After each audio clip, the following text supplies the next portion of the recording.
And it's recording. Okay.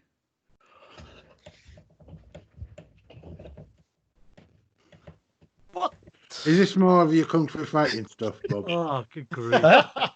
Because I'm not partaking of it again. You never partook last time? I know. He didn't get it last time, did he? He didn't understand it. Oh, I'd have got it. I just didn't want to lower myself to that standard. We're men at work. Land down under, lads. Land down under. Land down under. Wait a sec. Can you hear the thunder? What you got there? Man at work cup. Man at work. Here we go. We're men Well, at that's work. Australia. I'm really confused. Yeah. Men at work. Just go with it. Go with it. Just we're dancing. We're dancing. Hello, and welcome to the Doctor Who music podcast, Progtor Who. I'm your host Bob, and I'm joined down under men at work with Craig. Hey, get my yellow viz jacket on. Suky Yo. and John. I am having to be the sensible one here, aren't I? You are. Sod off. I'm not doing this. And on this week's show, we're reviewing the William Hartnell episode, Man Down Under, Marco Polo. Yeah, I love a man down under. You do, you dirty man. We're doing Marco Polo. We'll be giving our whatever we decide out of 10 to this. We'll be we're fucking hell knackered. Reading out your feedback to the story. And we'll be what if this week's Benni find out what you next time. But before all that, I need a breather. It's time for the news. Come on. Where's that fitness, Bob? I don't know. Not moved for a while. You don't all have your core. Hey, Right. We just don't have it. I have no car. Of course. Right. Okay, here we go. Let's get my notes up because I've got some bits. Right, I've got my puff back. It's time for the bit of news. Before we kick on, I just want to mention a few things. You'll have seen in the podcast, you've had a couple of take your seats in the podcast feed, a couple of take your seats from with the lovely John and Suky this week. With lovely, don't overdo it, Bob. Come on, lovely John and Suky. I said Don't be harsh, Craig. Don't be harsh. Back up, I was going to say delightful. Was you? I'll put next time clarify. Right, So fair enough. what have you put out this week, lads? Just let the people know. Okay. Bit of a personal It was question. Ex Machina, and I think last week was Dark City. Who So was two the guest? episodes on- Who was Dark City was John Bucket, and Ex Machina was Joby Hook from the Sci-Fi Collision Facebook post. John Bucket's, he used to write in quite a bit. Bass player he was, I believe. He is. he- bass player. Yeah, he is. Nice He does Heroes and Noise occasionally podcast, which is an American-based podcast, and he got in touch on one of the posts, and I thought, okay, I'll just get in touch, and he came on. Fantastic. Yeah, he's a nice lad, and his bass player's obviously sound. As was Joby. Yeah, no, excellent. So they're there to listen to in the old feed. There'll be, from Progtor Who point of view, there's a YouTube Raw got on last week with Richard Carrier and his wife Lisa Carrier. That's just a raw file. The proper polished one will be out in 4 weeks' time, because the next one that's coming out is Ian Martin and Marc Cochran will be the next one out next Friday. Just to make you all aware what's going on. The lockdowns are coming. Hiya, Suky, you got your hand up. What do you want? Just to let you know that Marc Cochran is going to be our next guest on Take Your Seats, and he's going to be discussing skeletons. I'm not saying anything. John's smiling on the YouTube channel, which is Skeletons, is it a film? We'll discuss all this on the podcast. Sci-fi epic skeletons, nice. So you mean not sci-fi? Well, anything that the lovely Mark wants to do on the podcast, we'll always have him on. Yeah, that's. So you've got double Marc Cochran then next week. Yes. By the sound of it. So that's cool. Awesome. So yeah, I just want to give a bit of shout out to all that as well. Don't forget we now have a YouTube channel. If you look at Progtor Who or the links in our show notes, the raw file of every episode goes up, so you see whats and all. Anyway, that's enough of me waffling on about shit. Has anyone got actually news? Suky? I've got a little bit of news. Oh, go on. What? Suky. No, go on, Craig. No, that just surprised me. Well, Took it's me just aback. it's one of those moments when you kind of, it's what I think in the Doctor Who world, when you're a fan, it's like something you're not expecting. You're busy doing your own jobs, and Doctor Who suddenly enters your world. And that happened this morning. I was just up, kind of getting the dogs' breakfast ready and all the rest of it quite early, and listening to the radio. And suddenly, BBC Radio 2, I always listen to that, they were doing the children's stories, and they announced their first winner today. And the best bit was Jodie Whittaker read the story out on the radio, and it was just really lovely because all about the Doctor. You fucking hipster. I am nearly 50, remember? You know, I don't look Radio it. 4. I'm Radio 4 through and through. Oh, that's because you're a political man. I accidentally You're a turned. political I beast. wasn't concentrating properly the other day, and I went, Alexa, BBC Radio 1. What the fuck? Oh, I've never heard noise like it. So No, somebody it's did- scary, isn't it? Now you don't do Ooh, that. wow. We're all old men. It's not Marc and Lard anymore, is it? That's, you know, they were. Oh, Well, I did Radio 2 for a bit, but I'm Radio 4 through and through. I know, I now. love Radio And 2, I must have. and And I'm there she getting was, to it. Jodie reading out a story this morning. It was really lovely to hear her voice again, I have to say. That's all my bit of news was. Oh, excellent. Sucky, you've got some news. Yes, season 14. You know, this hard to get latest one that you was going to sell to Paul Craig for £400. £400. £400, yeah, man. Well, it's going to be re-released 27th of July, from what I'm reading. So if you did miss out first time round, you will be able to get a chance to be able to get a Blu-ray copy 27th of July. I shared a link earlier. It's actually on our Facebook site as well. So it does link across to Amazon. And not necessarily Amazon's the best one. It was just a link that came up and it was there, 39 quid or whatever. So yeah, you What could am I going to do with my one? That's the fucking one. I want 400 quid for it. find some loon that'll pay It's 400 quid. Yeah, it's still going on Amazon for 150. Well, It's on eBay, I mental. should say, 150. Absolutely mental. It's Have sad you they got- did that cock up, really, isn't it, to be honest? Because some people will have paid an absolute fortune for it when they didn't need to, like I knew they did. Has anyone? We've had no deaths for a while. Is everyone alive still or something? Because that's good, obviously. Yes, everybody is still alive because I only just checked Yeah. the death Wikipedia thing. page. That's there's a Wikipedia page. Well, that's which, good. That's been a while, hasn't it? And we've had I- COVID-19. At least and 2 weeks, yeah. Yeah, everyone's still fighting. That's it. Have you got any news, John? No. One day you'll surprise me. With Yeah, I some will. news. But this is not that day. Been playing with any more wood recently, John? Not really. It's been too cold. It's been rainy and cold, and you don't want to be out there in the workshop when it's cold. Have you got that's true. heating? No, it's a workshop. It's just It'll open to the elements. If No, the power tools are going, doesn't that warm you up? no. There you go. There's an answer. When Greg's It doesn't. power tools. It won't be. Anyway, that was a bit too. He's not biting. hard. He's on his best behaviour. He's not Oh, normally yeah. a status that is John. No. Right. Anyway, so that's about it for news. I'm going to shove in a trailer right in, and we'll get our first thoughts. Done. Everyone all right? Yeah, absolutely good.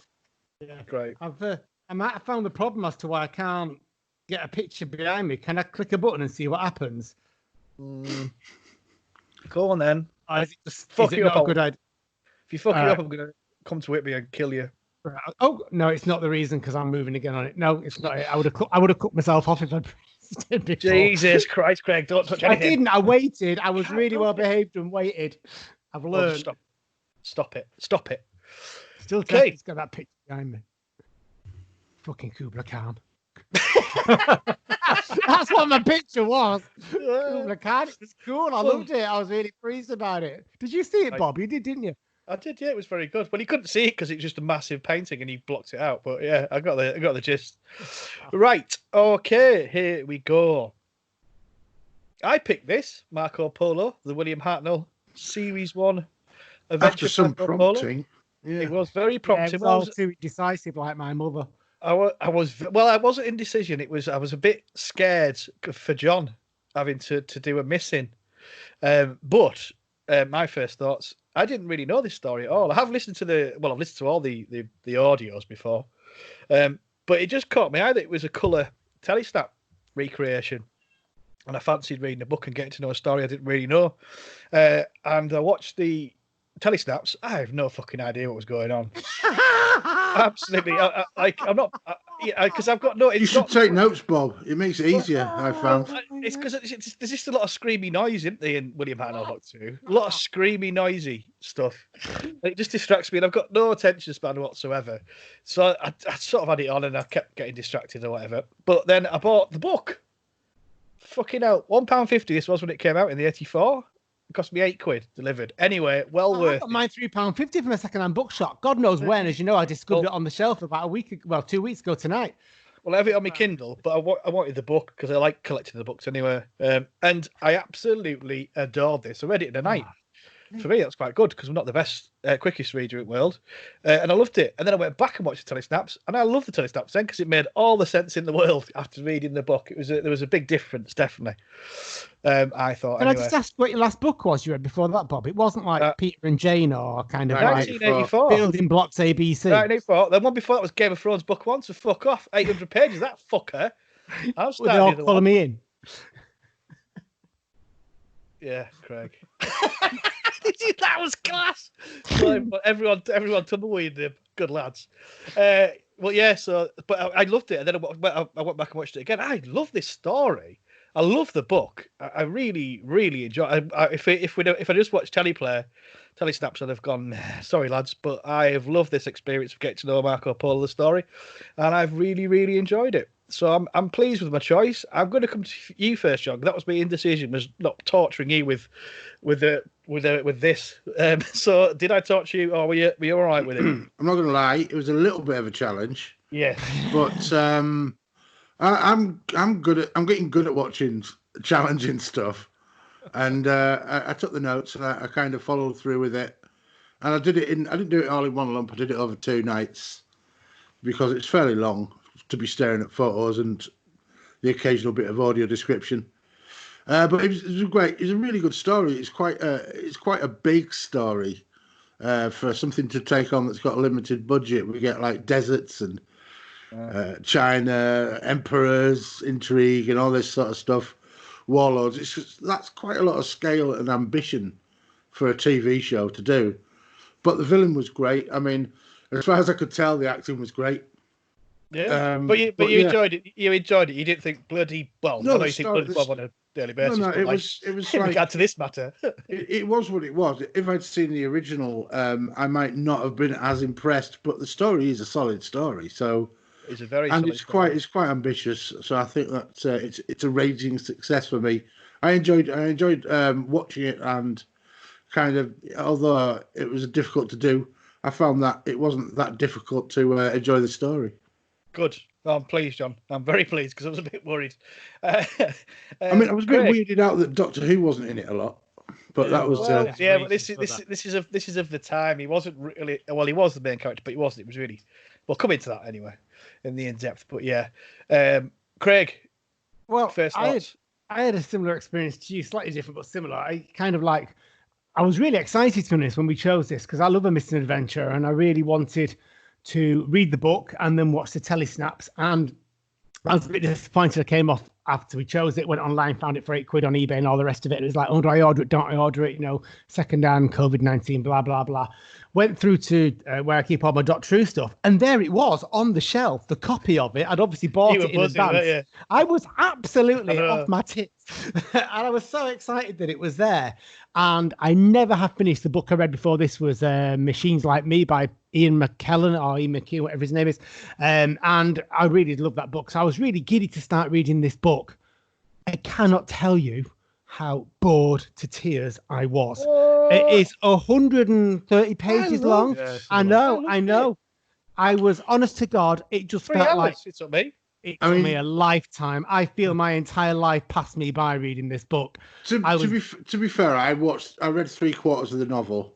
Yeah, but it was really not well written. It was dire, the telesync and it was more acceptable viewing than watching that book. I agree. No, I think had I gone straight into the telesnaps, I might have enjoyed it more. I was very nervous at watching the telesnaps because I was very bored by the book, and normally I really like the books. I decided the best way I could do this to watch it in pure kind of what I class as me time. I go to the bath, have a lovely soak, don't do anything really, listen to music. And I took my iPad and I watched the telesnaps every night religiously, 7 nights on a row in the bath. Episodes 1 to 5, to be honest, were okay. I really thought they were pleasant. Episodes 6 and 7, I'm glad I had my phone as a distraction because I was messaging people left, right, and centre about everyday bits and pieces. I'm really sorry, Bob. It was a real challenge for me. Well, I don't care about you. I was talking about Bob. I couldn't give a fuck, Craig. It's okay. Well, I've got the book here as well, and I only got to page 35. Yeah, because Suky? I've got the bookmarker still in there. I looked at it and I was thinking I'm going to read the book first. I got to page 35 and I thought, no, the book is not doing it for me. And I remember reading the book back in the day when I first bought it because it says mine's one of them £1.50 ones. And then I thought, okay, I'm going to have to sit down and watch the telesnaps. I got it up on YouTube, sat down, and within 3 episodes I was asleep. Right, and I'm not saying it might just have been because I was tired. But it just seemed to be repetitive. Tigana, even though he's a great little villain, right? I was thinking this is getting too much. So I left it a day and then I watched it again the following day, complete run. And I went all the way through it. First 5 episodes, okay. As Craig says, first 5 episodes. When they got to the court, that's when it got a bit more interesting with the Doctor banter between him and Kublai Khan. Marco Polo realising where his allegiances should be, and him changing his mind and helping the crew, and then Tigana showing his true colours for everybody, and then the little battle scene, even though it was all foul to telesnaps and stuff, the battle scene, little point scene. Hang on, oh fucking hell, what's that? Oh fucking hell! I've got a state of emergency again. Hang on. Not my song, is it, by any chance? Oh, it's your song choice, Craig.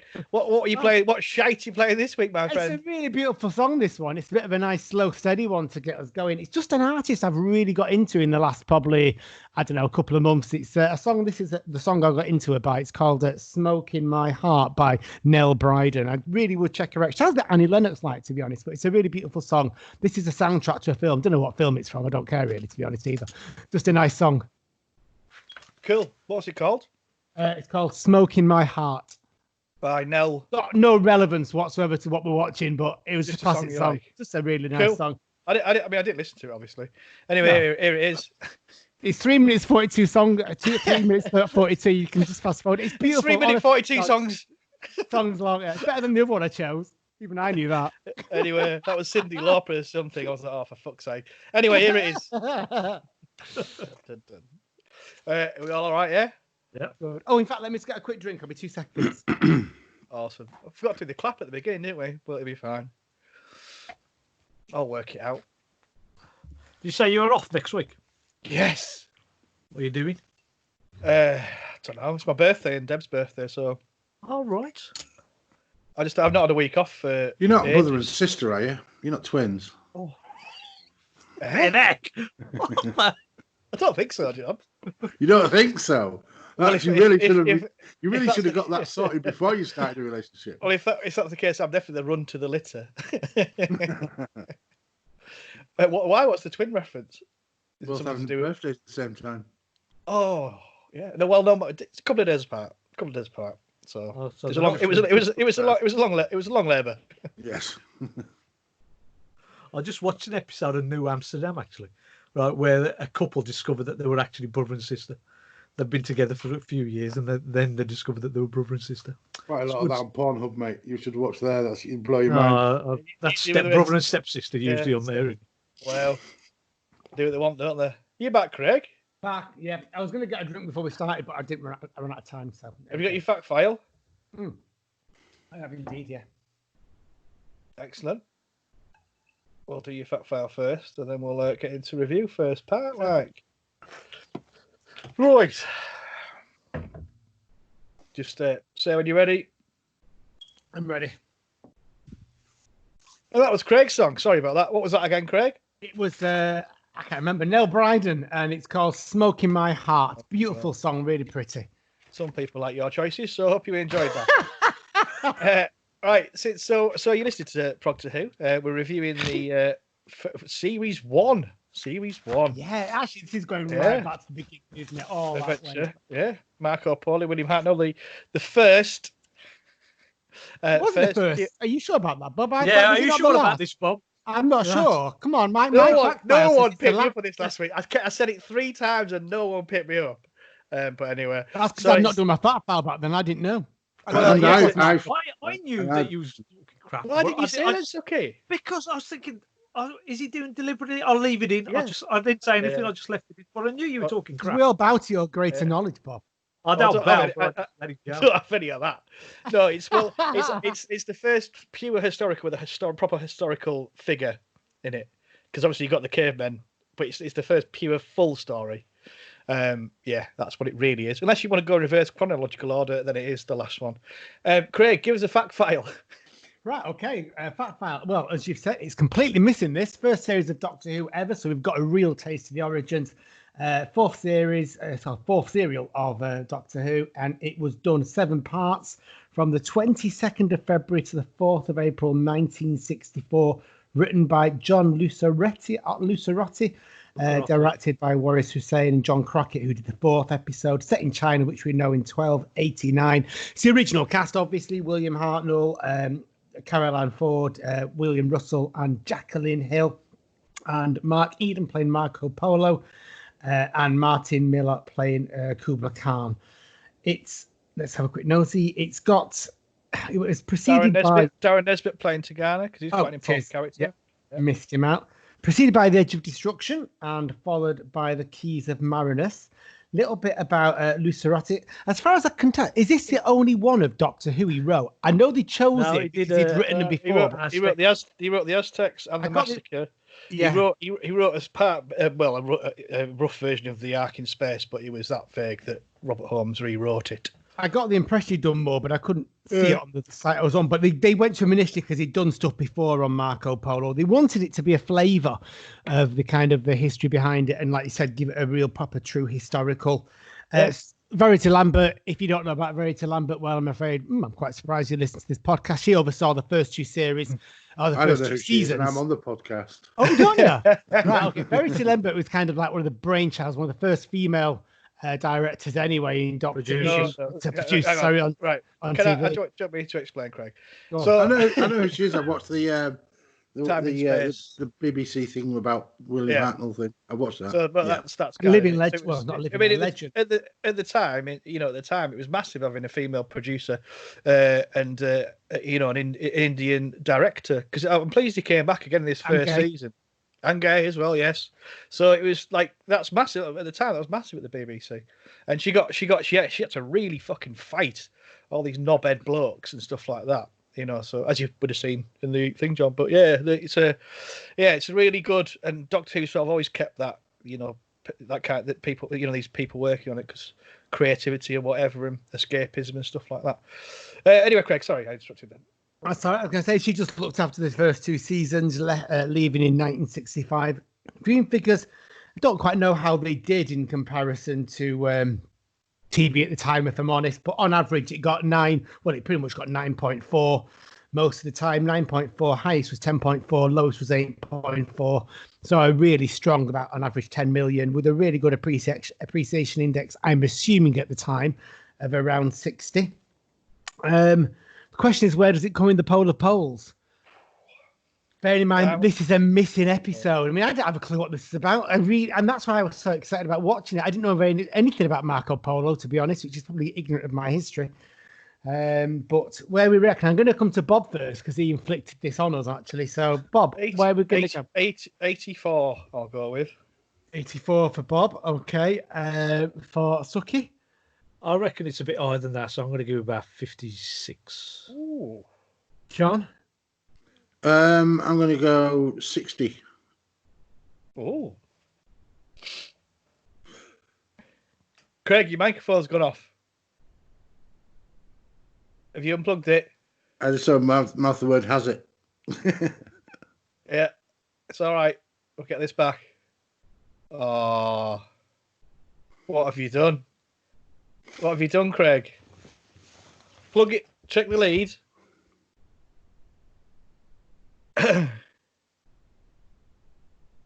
Oh.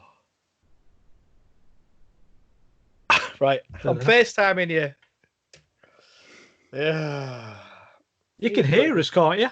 Put your thumb up so you can hear us. Yeah. It was all going right, so it's just mic issues then? I'm just ringing him. Hello. Is the light still on? The light's still on, isn't it? Yeah, light's still on. Look, there you go. Yeah, cool. Right, go on. You set it. Go to Skype. Skype again. Oh, it says there's a problem with connection. Yeah, go to your settings. On Skype. Settings. Audio, video. Yeah. Where's your mic? Is your mic on your USB mic? Yeah. Right. You're not coming through it, are you? On there.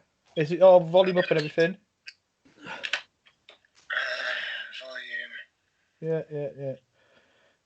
Is Audacity, just put Audacity back on again.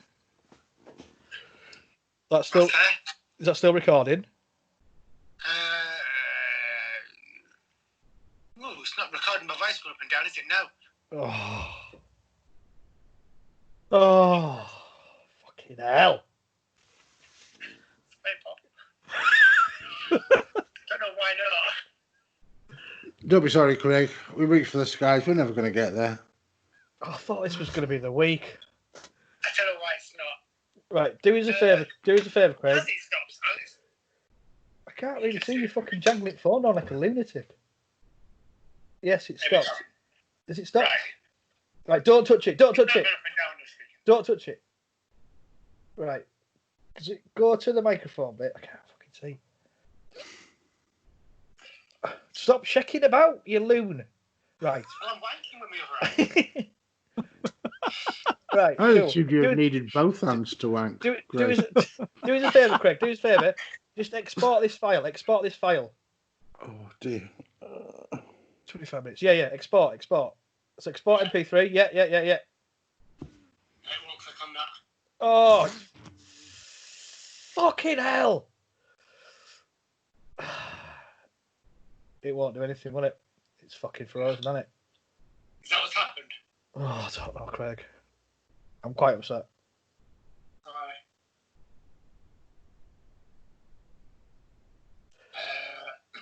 Anyway. Yeah. Oh, fucking hell. What? I don't know. Like, why is it fucking hell? Couldn't tell you, bro. Honestly. Oh. Skype's working. Everything else seems to be working. It's just the yeah, mic. but the Skype. This isn't working. He's not muted himself, has he? On I Skype. don't think so. I can't fucking tell. He's shaking around like a loon. Just go on your Skype, Craig. I can't see. Is Matthew there? No, it's in the past. Oh, fucking hell. Right, go on Skype. You're not muted now. We're not muted on Skype. Right. Let's Skype. Right, Right, I've got to sound, audio and video. yeah. Your microphone. Full. When you're speaking, is it just not? There's no sound coming up, is there, on your No. microphone? I'm going to go get a drink, guys. Yeah, Okay, go on. It's definitely on microphone there. Right. Oh, fucking hell. It seems to have frozen on 25.06. Hasn't moved since. Yeah, it's all right. Right. I don't fucking know. I hate PCs. Right. What can we do? We can't close it down because it's all recording. That's the problem. Yeah. Do you want me to try it down? File. Say project. It won't save it. Export it. Yeah, but it won't do it, will it? No, it's great. Is it not responding or something? No, it's not responding to it. It's normally it would just go across, wouldn't it? Right. Do us a favour. Just put Skype down for a second. Just ignore Audacity. Put Skype. Just hang up on Skype. Right. Fucking hell. Hang up on Skype. Hang up on Do you want Skype. to click on that? It says audio and video settings. Nothing's coming through. Just quit Skype. Quit it. Yes. Call you back. I'm going to call you back. You're still there. You're still on Skype. I'm going to chuck you from the conversation. Hang on. Oh. I like what he says on the screen. Bob Fleming kicked out Craig Stimson. Right. Yes. He's Craig, still there. I can hear Open him. up. Oh, he's open on up. your thing. Right, go into your settings. Your normal settings. Computer settings. Yeah.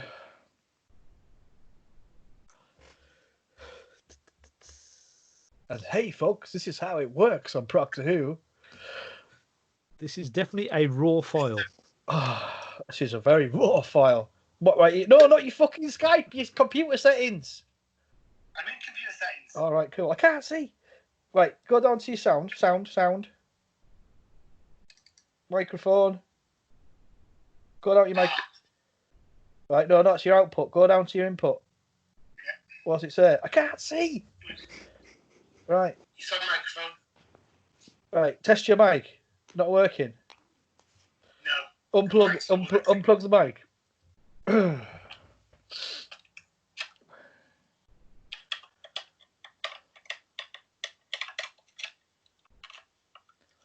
And then plug it back in again. Right, there you go. That's working. Right. Fucking It's hell. going up and down there. Excellent. Right, so get out of that bit. Right. Back into Skype. Audacity. Just go to Audacity. No, Audacity. Fuck Skype for a second. Right. Right, you've been... No, not Skype. Audacity. Yeah. Audacity. There you go, there's Skype. Right. Can you export this now? Stop talking. Can you export it? Yes. Get the fuck in! Come on! Right. Export MP3. All right. Type this. Part P1. What is this? File name? Yeah. File name. P1. P1. Yeah. Space. BOB. It's written Bob. POB.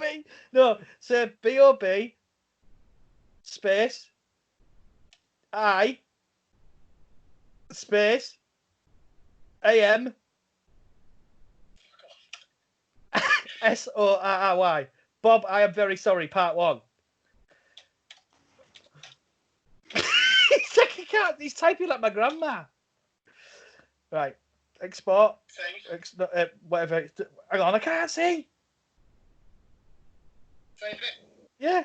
Save MP3 files. Yeah. Into the folder that you did last time. I can't see what's going on. The joys of podcasting. Oh. Hey, Craig. just remember, you ain't editing this, John. Yeah, I'm editing it. So you just have to sit back and enjoy the ride. I can't remember what we were saying. Was it something about fucking... There we go. Just have a good gulp, Craig. Have a good gulp. It's not cream soda. I need something stronger. Is it? Why are you not drinking alcohol? That's the problem, Craig. Go and get a drink. I'm going to need to after this, I tell you. Well, just go and get a drink. You're not doing anything right now. Go and get a drink. Yeah, but I need to make sure this goes to the right place because it'll just confuse me. Fuck off. If I get this wrong, I know it really screws things up for you. It's fine. It's not a problem because we recorded it. We've got a backup on Skype, Craig, so it's fine. Yeah, but it screws it up for you. It's not It good. doesn't. It doesn't. It's fine, darling. It totally does. It ruins his entire life, Craig. While you're doing this, you can log back into Skype. Right, it's gone. Right, well, Skype's already there. Accept. What's that? Accept what? Accept to go back into the group. Yes.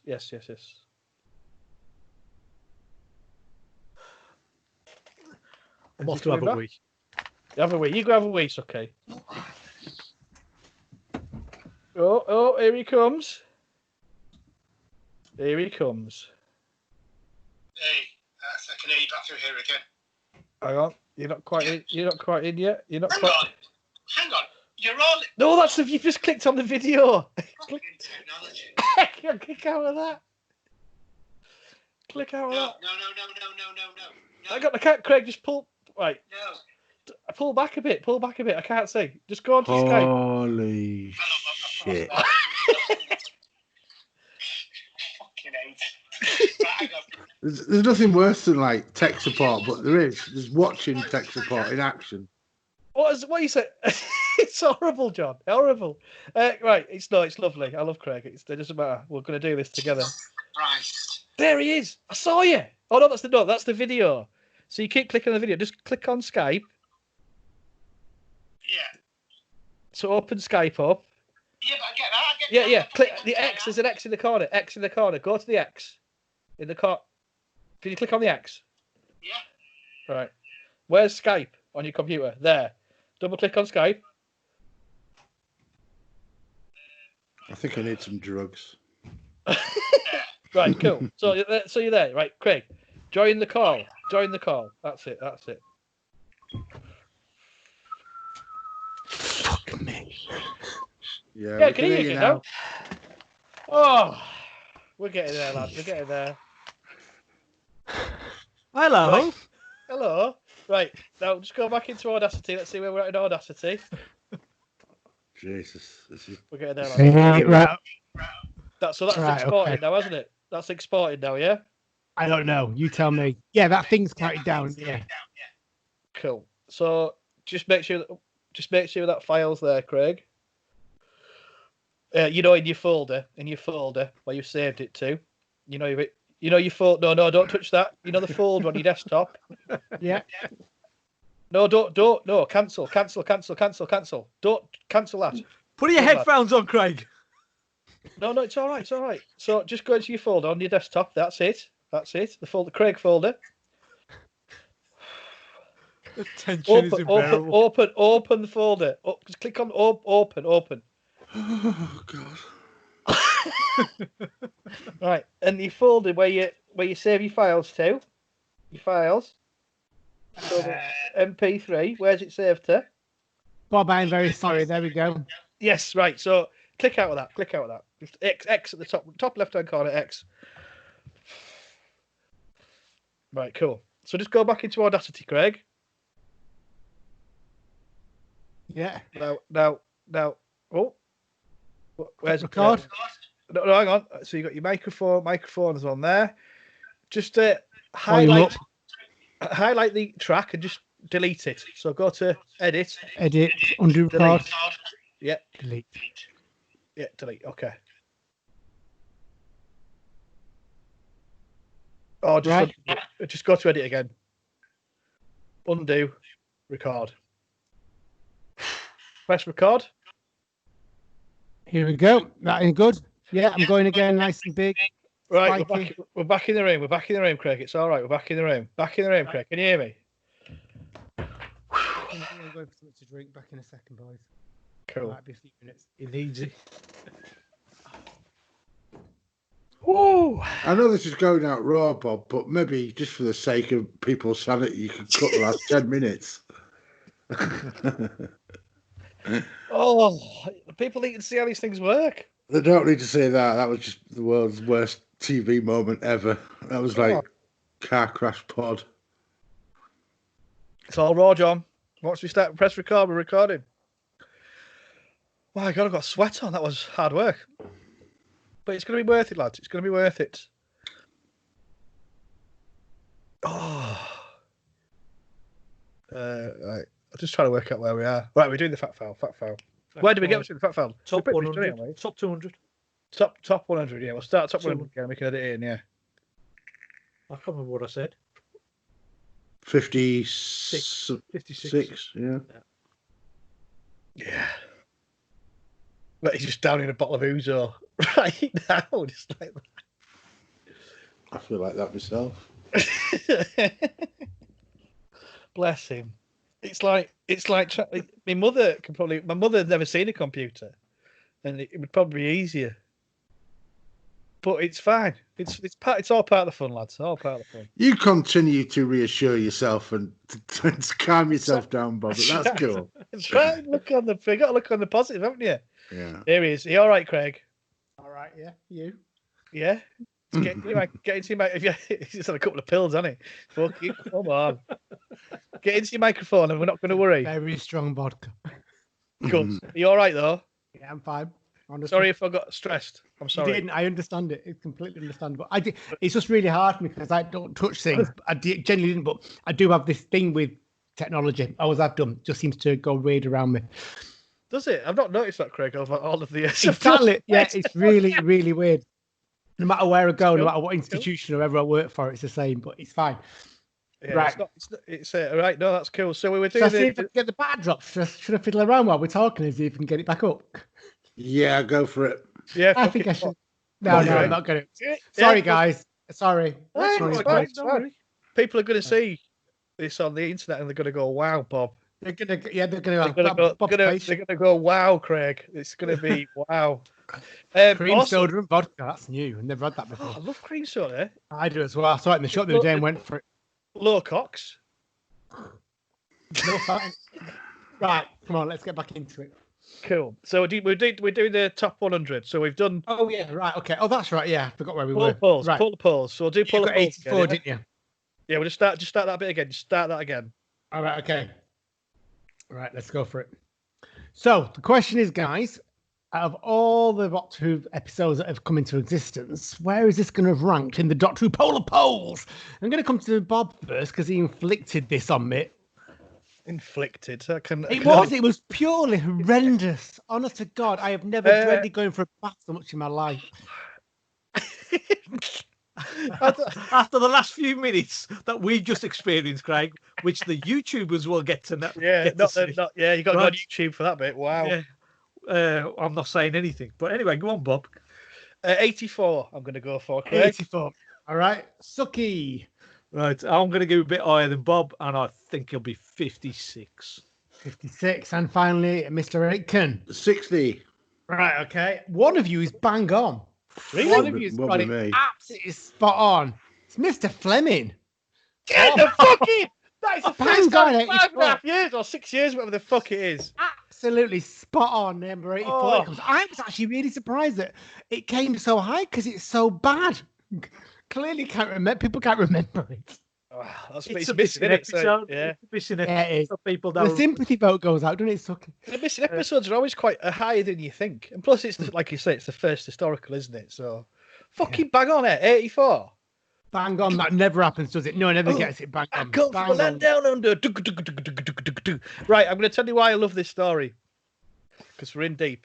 Because I knew nothing about it. And like I said, I really fucking struggled on the telesnaps. And also, I didn't know, I thought telesnaps were basically people doing it for continuity, taking photos for continuity purposes in the studio or location or whatever. I didn't realise it was a guy called John Cura who was an electronic expert who made his own camera, which had the correct, I can't remember what you call it, aperture or whatever, flash rate to go for telly at the time, so he could take a picture quite sharp.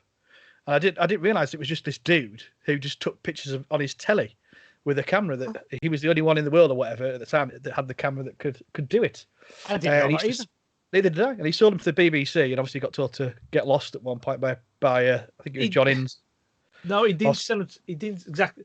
People used to hire him. Like directors would like to hire him for work that they'd put on the screen, or writers would say, "Look, would you be able to take this story? I've written it.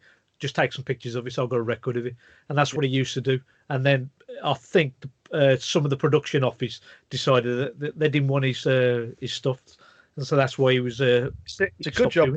It's a good job we have them because they can make these telesnaps. But that's it. So that's why it was called telesnaps. He snapped the television. I thought it was continuity photographs. So that was cool. So the reason why I love this, it's in colour. They've colourised it. They've taken loads of time on it on YouTube. And like I say, I couldn't. This was boring. I couldn't get into it. I couldn't absorb the story. Read this book. I'm not saying it's the best Target novel I've ever read, but it's just dead straightforward, quick and simple. And then I fully understood the story. Went back and watched telesnaps, and I love seeing it. I saw the plot. I saw it in all its glory.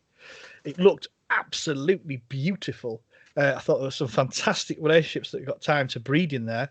With Susan and what was the other young girl's name? Ping Chow.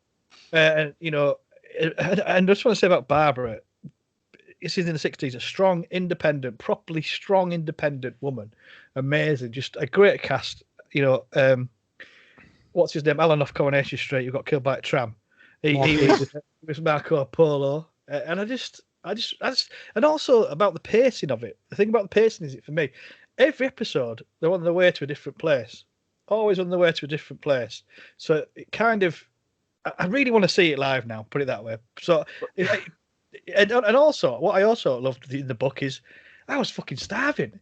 Every way station, they're having the most delicious food you've ever heard of in your life, and meals I've never heard of, and all this. And that's another thing I loved about the book and all that. And I love Hartnell's sort of rapport, with what's his face, the main Khan, Kubla Khan.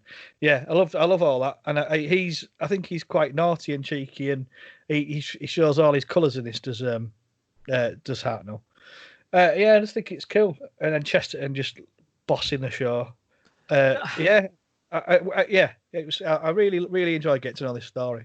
Okay, I understand that the story, the way it was paced, it was 7 episodes, and it was paced like one episode virtually at one way station at a time, and it seemed to be like the perils of Penelope with pit stop. Every episode seemed to be Tikana has a little plan. He's going to try and kill the bandit, try and kill the Marco Polo and the rest of them. He's going to try and take the TARDIS. He's going to do this, that, and the other. Every single episode seemed to do that. So it seemed to be like 4 episodes of him using various little deeds, plans that he's got to try and take the TARDIS, and it got repetitive.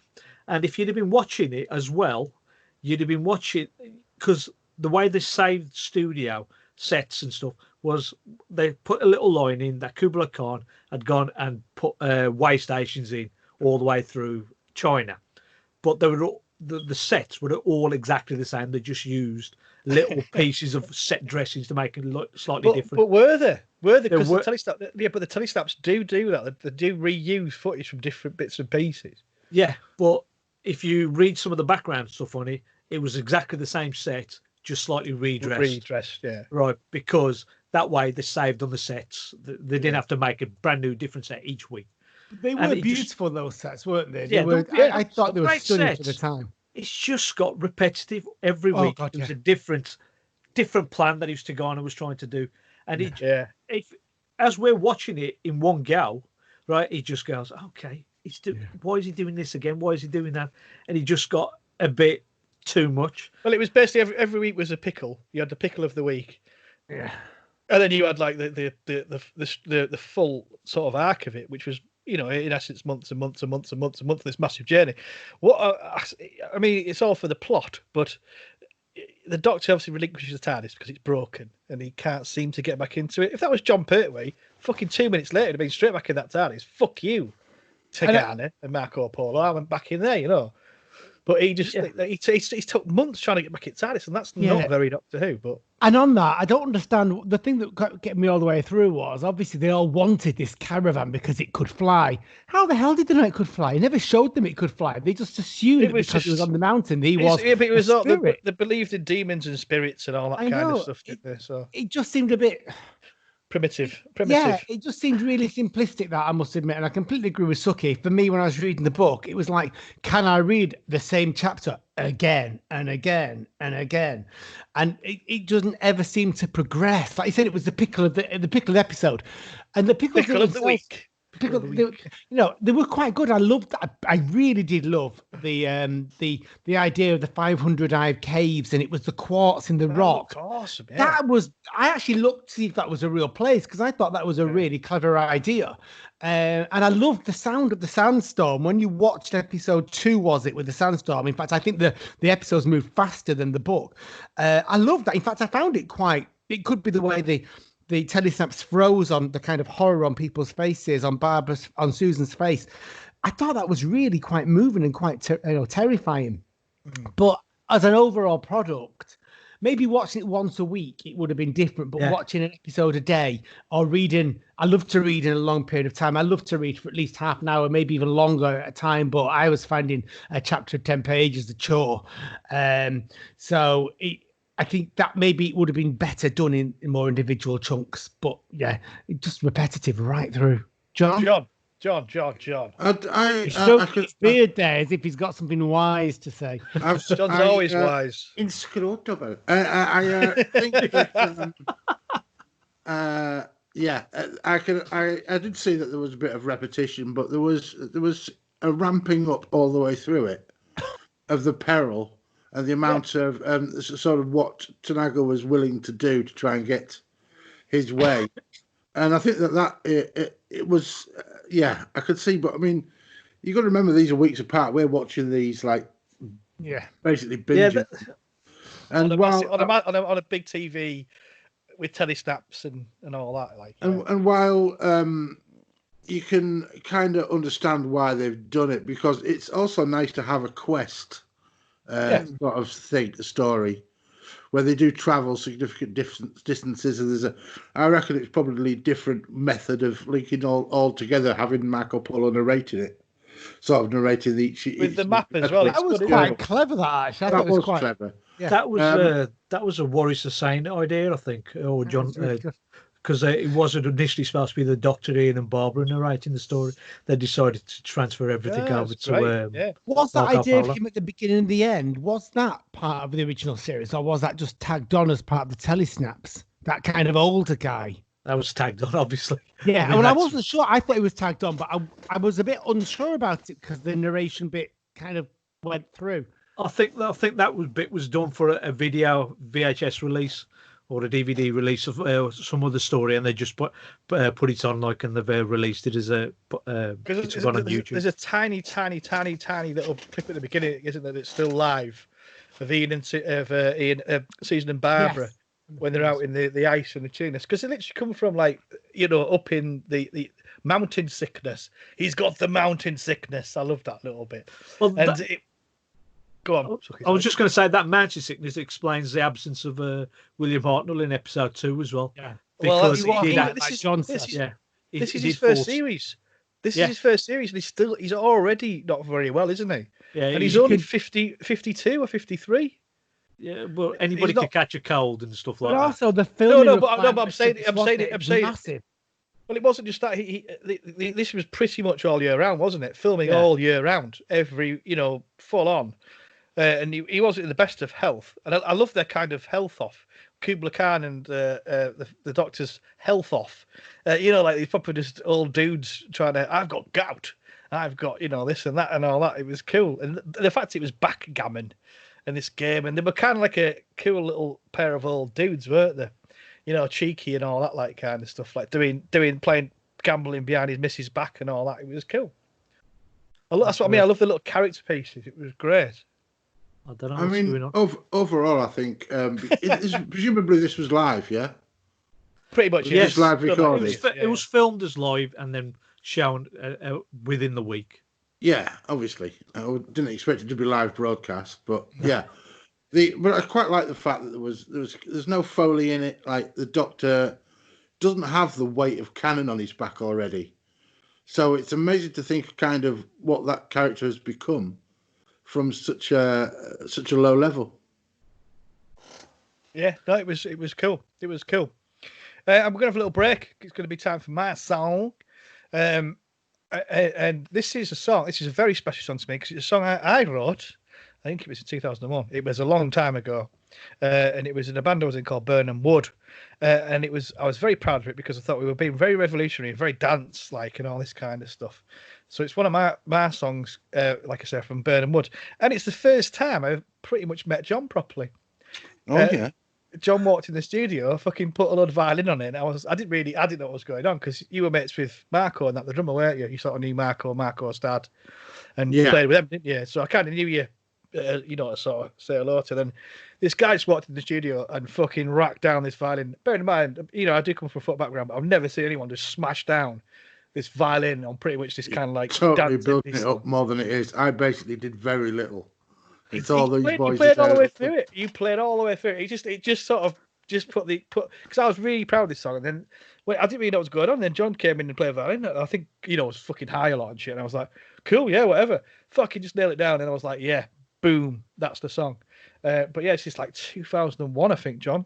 So yeah, this is I just wanted to put it out there because I've listened to it there and I was like, fuck yeah, I'm gonna put this on. I'm gonna put this on Progtor Who. This is called Calling Out by Burnham Wood. Me singing, now wrote it, and John on the old violin. Here it is. Craig. Yeah, told you. It's all right, Craig. We're not gonna worry. Unplug the mic. I'm fucking off Audacity. Unplug the mic. Plug it back in again. Yeah. All right, okay. Cool. Close down Audacity, Craig. Everyone stop recording. It doesn't matter. We're just going to use the video. Are you sure I'm going to send it to you? I know how to do that for you. Quickly download it then. I'll do it for you. I can do that. I know how to do that. Export MP3. This is a learning curve. I've set it out properly to do. File name. Just put whatever, P2, yeah? Yeah, I know what to do. Oh, no, it's coming. It's on its way. To the folder. And then once that's done, just press undo record and record again. Yeah. Cool. Fucking trained. I had to do it. I don't know why it went off. It just seems to be cutting out or whatever. So it's not. So you know what to do anyway now, don't you? You know what to do. I'll just make sure we're having a song break anyway, so it don't matter. I got a feeling because a thing came up at the top saying there's a problem with your microphone, and then Suky started to tell me. But so I knew. I actually saw it first, but I thought, was that there before? Because I wasn't really looking. I was looking at you guys on the screen. That's all right. It's cool. We've got a song break now, so there's no fucking major. You know what you're going to have to do now, Bob? You're going to have to go out to Craig's and sell him a computer as well, and Mac. Yeah, but to be honest, how smooth are you, Suky? Two problems. I ain't had no problems ever. Yeah. He's just angling for a bit of commission, Bob. So you know, he always is, isn't he? 10%. Are you enjoying the Mac though, Suky? As I said, John on one of the recordings, it's just sitting there in it basically. I don't want to mess with it too much. And you can't really. To be honest with you, you can't really mess them up like PCs, can you, John? Yeah. They're pretty. It's an open source operating system, so like an open operating system, so you can't fuck them up really, unless you. And you don't get viruses and that. Yeah. Well, that's it. I've just left it because I've got my laptops and PC in the same room. I'll just mess around on them. But I mean, it's not like you podcast occasionally, is it? So it's going to be well used. Yeah, it's going to be well used. I mean, twice a week, sometimes 3 times a week. Right? It's what about the recordings though, Suky? Pardon? What's that? What did he say? he went 2 or 3 times an hour. Yeah. Then a rest, and then again. Yeah. Definitely a rest. I need it. When I sit on my left hand, it's like someone else is doing it. Craig, how are you getting on? It's just literally finished. I'm just going to check it's there. Cool. He knows what he's doing, doesn't he, now, this lad?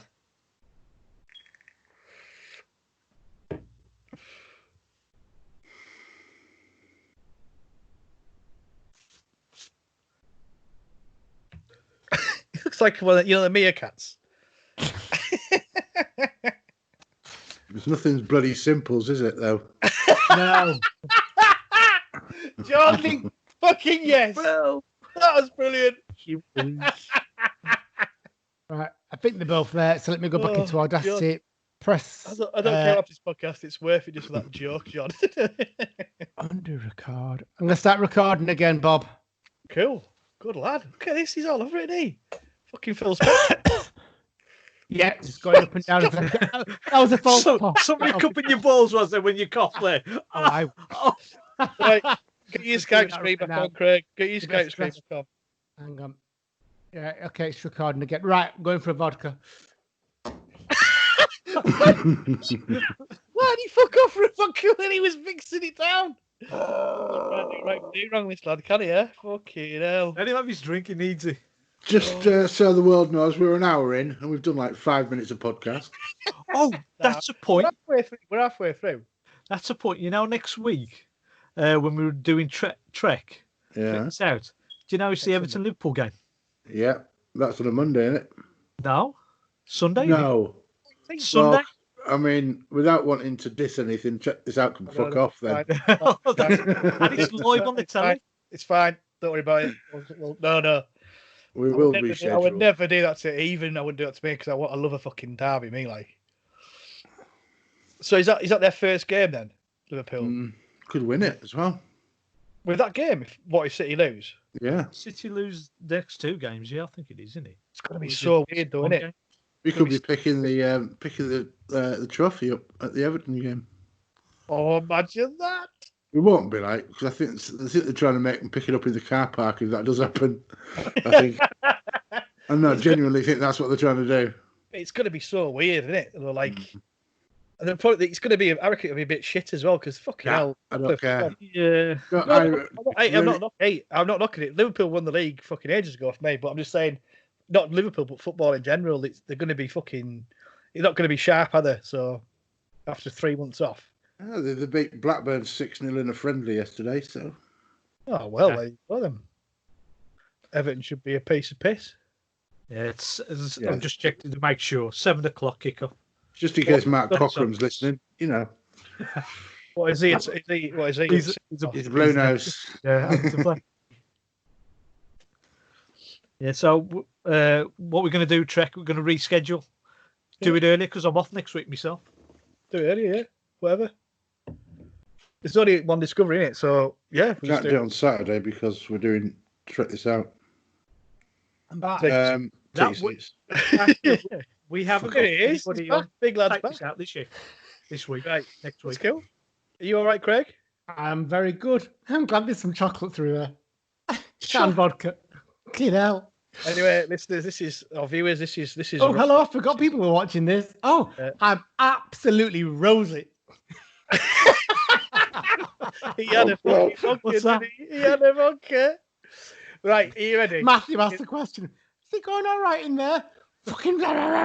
Anyway. Did you slag me off? Did you say Bob No, was I said you were absolutely lovely. I said you were really patient with me. I would never slag you off, Bob. Not when I know you're nearby and could hear. Right. Let's get back into this review part 2. And that was my old band, one of my old bands, Burnham Wood, with me singing and John on violin. And it was the first time I properly you met. played John the violin? No. Oh. No, he plays kazoo, but he's fucking blagged it on the violin amazingly just for a Don't know how I song. managed that. It was amazing, John. I've never seen that like it. I thought I was just high, but it was that was that song. So I hope you enjoyed that because I was very proud of that time, and it was special because that's when I met John. Oh. Right, Marco Polo, you're listening to Progtor Who. That's what we're reviewing. Let's get a bit deeper. So I mean, I think I've obviously been the most positive about this so far. And I'm pleased I've not touched John and Craig and Suky. I couldn't give a shit if I've touched you because you're Doctor Who fans and you're used to it, so it's fine. John, I'll come back to you because I'm really interested in your thoughts on a fucking missing Telesnap Doctor Who adventure. Yeah, I mean, I would have really loved to see it. Like I say, I think that the relationship between Pinkshaw and Susan was like sort of really charming. Yeah, lovely. And I like the idea that like they make friends. It's like that's what you get with a serial. You get enough time for things like that to happen. Yeah, you're not just in there adventuring out again. So yeah, and also like the guy. Did you see the one-eyed guy? Yes. Yeah. With a monkey on his shoulder. Yeah. Indiana Jones. Yeah. That reminded me of that. So that was nice. But I mean, plot-wise, I mean, it does get a little bit samey as you go through. But Tigana does get. There's lots of wheeling and dealing. There's interplay, and there's like Marco Polo's trying to have, everything. He's trying to have his cake and eat it because he wants to get out of the country, and Tigana wants that, and he's having to stop Tigana whilst also trying to see Mazois. So he's juggling everything. So you can see him getting steadily more stressed as like the series goes on. Good story. I enjoyed it. One of my favourite characters, I think it's Ling Tao. You know, the rider with the bells on. Such a who gets there in like 3 days or something? Oh no, 24 hours or whatever. No, 24 hours. He goes like whatever leagues it was. Yeah, the bells to get the horse ready. Yeah. It's the Prepare a Horseman. It's the book that made me know this so well. I have to say, it might have been dull, but at least it was thorough. Well, no, that's what I mean about the book. It kind of it ended up making a lot more sense, and I thought that was a great. What I loved about this was if you were a kid at the time watching this, it was very educational because that's what Doctor Who set out to be, wasn't it? An educational historic program, science or whatever, not all bug-eyed monsters, which obviously made it massive. But yeah, this is you kind of learned bits. I knew nothing about Marco Polo apart from he made shirts or something. I don't know. He's a maker clothes, isn't he? Is that Polo? Oh No. No, but it's not. He's also a sweet Bob. We're going down that ridiculous thing. Well, no, I'm being serious. I thought it was Marco Polo the make, wasn't it? No. Kubla Khan. No. All I know about Kubla Khan was mentioning Welcome to Pleasure Done by Frank Goes to Hollywood, which was nearly my song, and then realised it was 12 minutes long and changed my mind. Yeah, it's a prog podcast. It used to be anyway, so you could have had 12.5 minute song. I know. I did think it was quite calm, especially in comparison to Suki's choice. Yeah. I thought you were gonna. I used to. I used to have a pair of Kubla Khan's not. He's not a maker jeans route, is he? He's No, not like he's it. not. No. But But yeah, You're going back to the educational quality on this. Yeah. I mean, they did drop in snippets like Kublai Khan being the biggest administrator the world had known, him being the grandson of Genghis Khan, Marco Polo being Venetian and trying to get back to his lands, and all these little things. And these are all what John Lucarotti had already done, an 18-part story, a radio story based on Marco Polo. And this was what a lot of this stuff was based on. This serial was based on with that 18-part radio story. So all this was all he'd already researched it beforehand. And again, he was just passing it on to the kids. Well. Yeah, as he went through, you kind of got the maps and just the language and the culture and the food. There's quite a lot of stuff in here on a very simplistic level that introduced into quite a monocultural 1960s Britain. Would have been quite interesting. Whole idea that in that very first series there was a representation of different culture. I quite liked that. I thought in some ways it was quite ambitious, in other ways it failed massively. Well, wasn't Ping Cho half Burmese? The actress that played her as well. Yeah, she was one of my favourite. I most enjoyed that, and I know I'm looking back at this now, and I don't know if I'm out of turn here. I'm looking at this now as a very modern approach, but if I was analysing this now, I would begin to question the relationship between Susan and her. Because you are analysing it now, Craig. Well, yeah, but I meant as in rephrase that. Looking at it in a modern perspective, I don't think it was written like this. I think it was, like I said, just pure friendship. But if I saw this in a modern movie, I would assume there was an interplay here of their sexuality. Yeah, but no, because it's not then. 15-year-old girls just getting to know each other and laugh, and also she's about to marry a 75-year-old water because he looks so much older. Yeah. And to be fair, she's about to marry a well, he is, but I mean, she's about to marry a 75-year-old dude, and also her that's what happened at the time, wasn't it? Because of sort of still happens now, mate. Well, can we chat about that? Because I found that of course out of the whole thing. That's the bit I found the most. It's a weird one. This I was kind of talking it through earlier on today. I found it's hard to look at this now through historical eyes because I was a bit surprised the BBC did this in such a simplistic way. Because obviously, arranged marriage is, it's world over. It's far more common than the idea of marriage through romanticized love. But here it's really stigmatized. As in, like, and I know he's 70 odd, and I know that she's never met him, and I understand all that, but it's not stigmatized by Ping Cho, though, is it? It's stigmatized by Susan. Exactly. Not at first. No, not at first. Then she decides she doesn't want to do it, and and what I found, it wasn't so much the idea. It was great that they were actually broadening people's minds that this was an alternative way of relationships, an alternative way of living. But it was the way that the doctor will stop this for you. The doctor will solve this.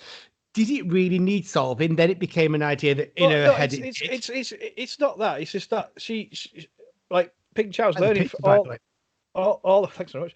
He's learning all the way through. Everyone's developing in a certain way, learning things. I mean, the whole relationship between Marco Polo and the Doctor. So Marco Polo's holding the TARDIS to ransom for months, but yet it's still quite a friendly vibe apart from Tagana, and that's weird. The fact that he's fucking nicked his TARDIS, and he's like, "All right, Mark," and it's all this sort of like quite cheeky interplay and things like that. Well, the whole idea of Marco Polo not being allowed to go wherever he wants is something that was inherent in that time period. So everything from as far as Marco Polo was concerned, once he'd laid claim to it in the name of Kublai Khan, Doctor had no rights to it. That was literally the law of the land at the time where they were. It did seem like it was really hard for him to get into the TARDIS when it wouldn't be that difficult, really. I'm quite sure the Doctor could have got in if he really tried. Well, he did a few times, though, doesn't he? He gets in it when he wants to. Yeah. The Doctor was a bit of a know-how to be able to get round whoever is standing guard, and why he don't know. Maybe the first few weeks when he did have the altitude sickness or whatever he was suffering mountain from. sickness. Right, he might not have been wishing because to that scene is episode 1 where he starts to laugh frantically and crazily because he takes the key away or whatever. That just seemed really. I know the first Doctor is crotchety. I know he's grumpy. And I know he's a little bit more But no, kind of he's a bit weird. He's a bit mental because he goes through all. Yeah, but he's eccentric, and that's what I love about. I just find him predictable. The episode where he does start laughing, as you says, right? That was in the first episode. The second episode, he had to be written out. So maybe he had something planned for the second episode, but because he fell sick during the during the rehearsals and stuff, and he only had to record the one line, that whole episode sort of changed, I think, before it came back on track in the third. But it just seems so weird that the response of laughing hysterically at someone who, because the Doctor had this kind of the superiority complex, it was almost like laughing at their inability to see that they can't understand the TARDIS, which they can't. No. But it's the way he does it. It's like there was a real arrogance to this Doctor in this episode. But in that episode, but he was cheeky, he was grumpy, he went through all the sort of emotions. My favourite thing, and it's at the end of this book, and it's just the when obviously they have two TARDIS keys, and Kubla Khan keeps the one at the end, and it probably meant nothing at the time to a degree, but it's the key to the world. Whoever holds the key to the TARDIS is the sort of master of the world or whatever. That's and I love that. The book, isn't it? Yeah. Yeah, well, I love that. I love the key to the world. I just love that idea that this, on a really posh gold chain, the key to the most amazing thing in the entire universe is just kept in this spirit of the key to the world. I love that. I just love that. I don't know if you call it a metaphor or whatever. I'm not good at England, but like, yeah, I just love that idea. I actually wanted the Doctor to take Marco Polo. John gets upset by such things, doesn't he? I know he does. That's why I did it. You actually wanted the Doctor to take Marco Polo in. I did, so that he could actually see what was going on, because they had this idea of what the TARDIS was like when the Doctor discovers a condensation and the water, and how Marco Polo assumes he's lying about things when actually it's not. It's just the condensation of the TARDIS. Never seen that before, but there we get it. It would have been lovely for him to take him in and show him the mysteries that were in there. Well, no, fuck him. He's nicked his TARDIS. That's what I mean. Fucking, I'd be straight in there. Marco, you bastard. But the thing as well, how much condensation can the TARDIS console room or whatever create to be able to... 4 jugs, it says. Yeah, to feed... 4 jugs. 4 jugs, okay. Fucking hell. 4 jugs. Come on. I'll tell you what I did like How about... big's the jug, though? Is it double D? My God. Don't do girl jokes, Craig. You don't understand such things. Well, I'm mentioning about the Doctor and what he was like. The amount of times it says in the book, replied testily to somebody, or just, it's just like, oh, yeah, we get it. He's a crotchety old bugger. Stop putting it in. Because Ian's the main dude, isn't he? Really? For the most part. First season. Yeah, first season, William Russell was considered like a co-lead to a certain degree. Yeah. Whereas even though William Hartnell was the lead, right? But that's only because William Hartnell couldn't do a lot of the physical stuff. So William Russell, of course, had to do the physical stuff. He did complain that he didn't get on the Radio Times cover, didn't he? William Russell in Chester 3. I tell you, but also you've got 3. I think you've got 3. You've got Barbara as well, Jacqueline Hill, who is class. Yeah. What a strong, independent woman at that time. You had Susan doing all the screaming. There's a lot of fucking screaming in Hartnell. That's what put me off from the telestats before I read the book. Was like, and my favourite thing was bamboozle. We'll bamboozle them with bamboo. I really that was just ridiculous. So bamboo, apparently, if you burn it, makes screams of devils and stuff. And they were really chuffed with that idea when they got rid of the bandits in that middle bit. We've bamboozled them, Chesterton. Yeah. So I've got to, with this story, I do think this is Susan's best story out of her whole run, right? Because she did have a relationship with Ping Chow. Ping Chow. This is because you've got 2 young girls getting to know each other over the course of a few months. They've got a really good friendship. They got a lot of back and forth. They've got some nice scenes. Whereas in other stories, she's sort of sidelined. They didn't know what to do with her. And she was also, the damsel in distress to a certain degree. And this one, she did have a nice story. I mean, a couple of the times I was just thinking, I can understand why she did it. In that when she went back to say goodbye to Ping Chow, that of course put the whole TARDIS crew in peril again. Right? But that she's acting as a 15-year-old girl who wants to go say goodbye to her. Marrying a 75-year-old man.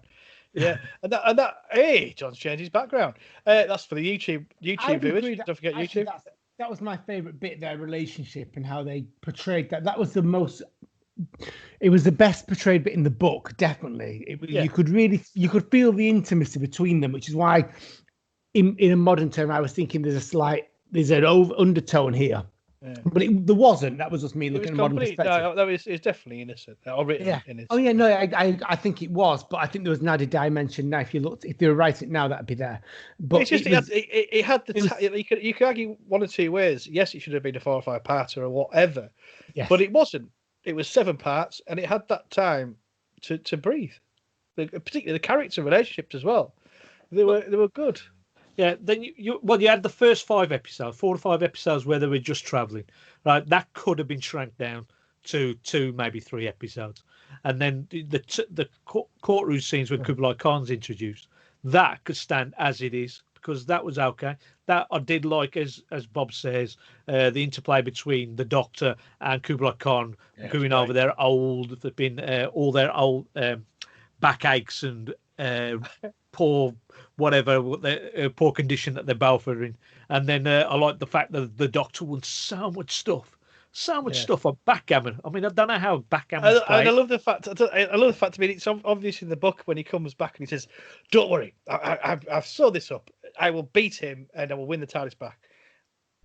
And he comes back, I just lost. It's like he always spaced. He had his pants down, didn't he? So he's fucking absolutely blagged the Doctor, Kublai Khan, and that's what I mean. I love this, like them two together. They're just absolute little blaggers and teasers, and all that kind of stuff. And it's nice that Marc, because you're on side with Marco, and he's a great actor, and it's a really good portrayal of of a person that you kind of can sort of accept that he's nicked the Doctor's TARDIS, which he fucking has.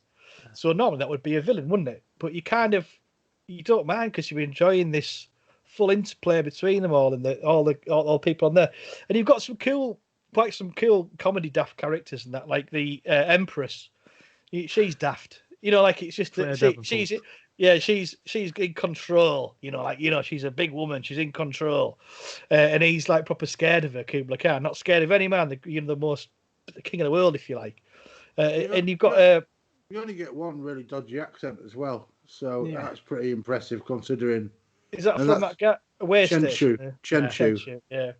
His was like the only dodgy accent. Everybody else didn't bother even trying, which was probably the way to go, to be fair. I mean, that must have been only when it ramped up towards the end. I noticed an accent or two that was a bit like, there was no like.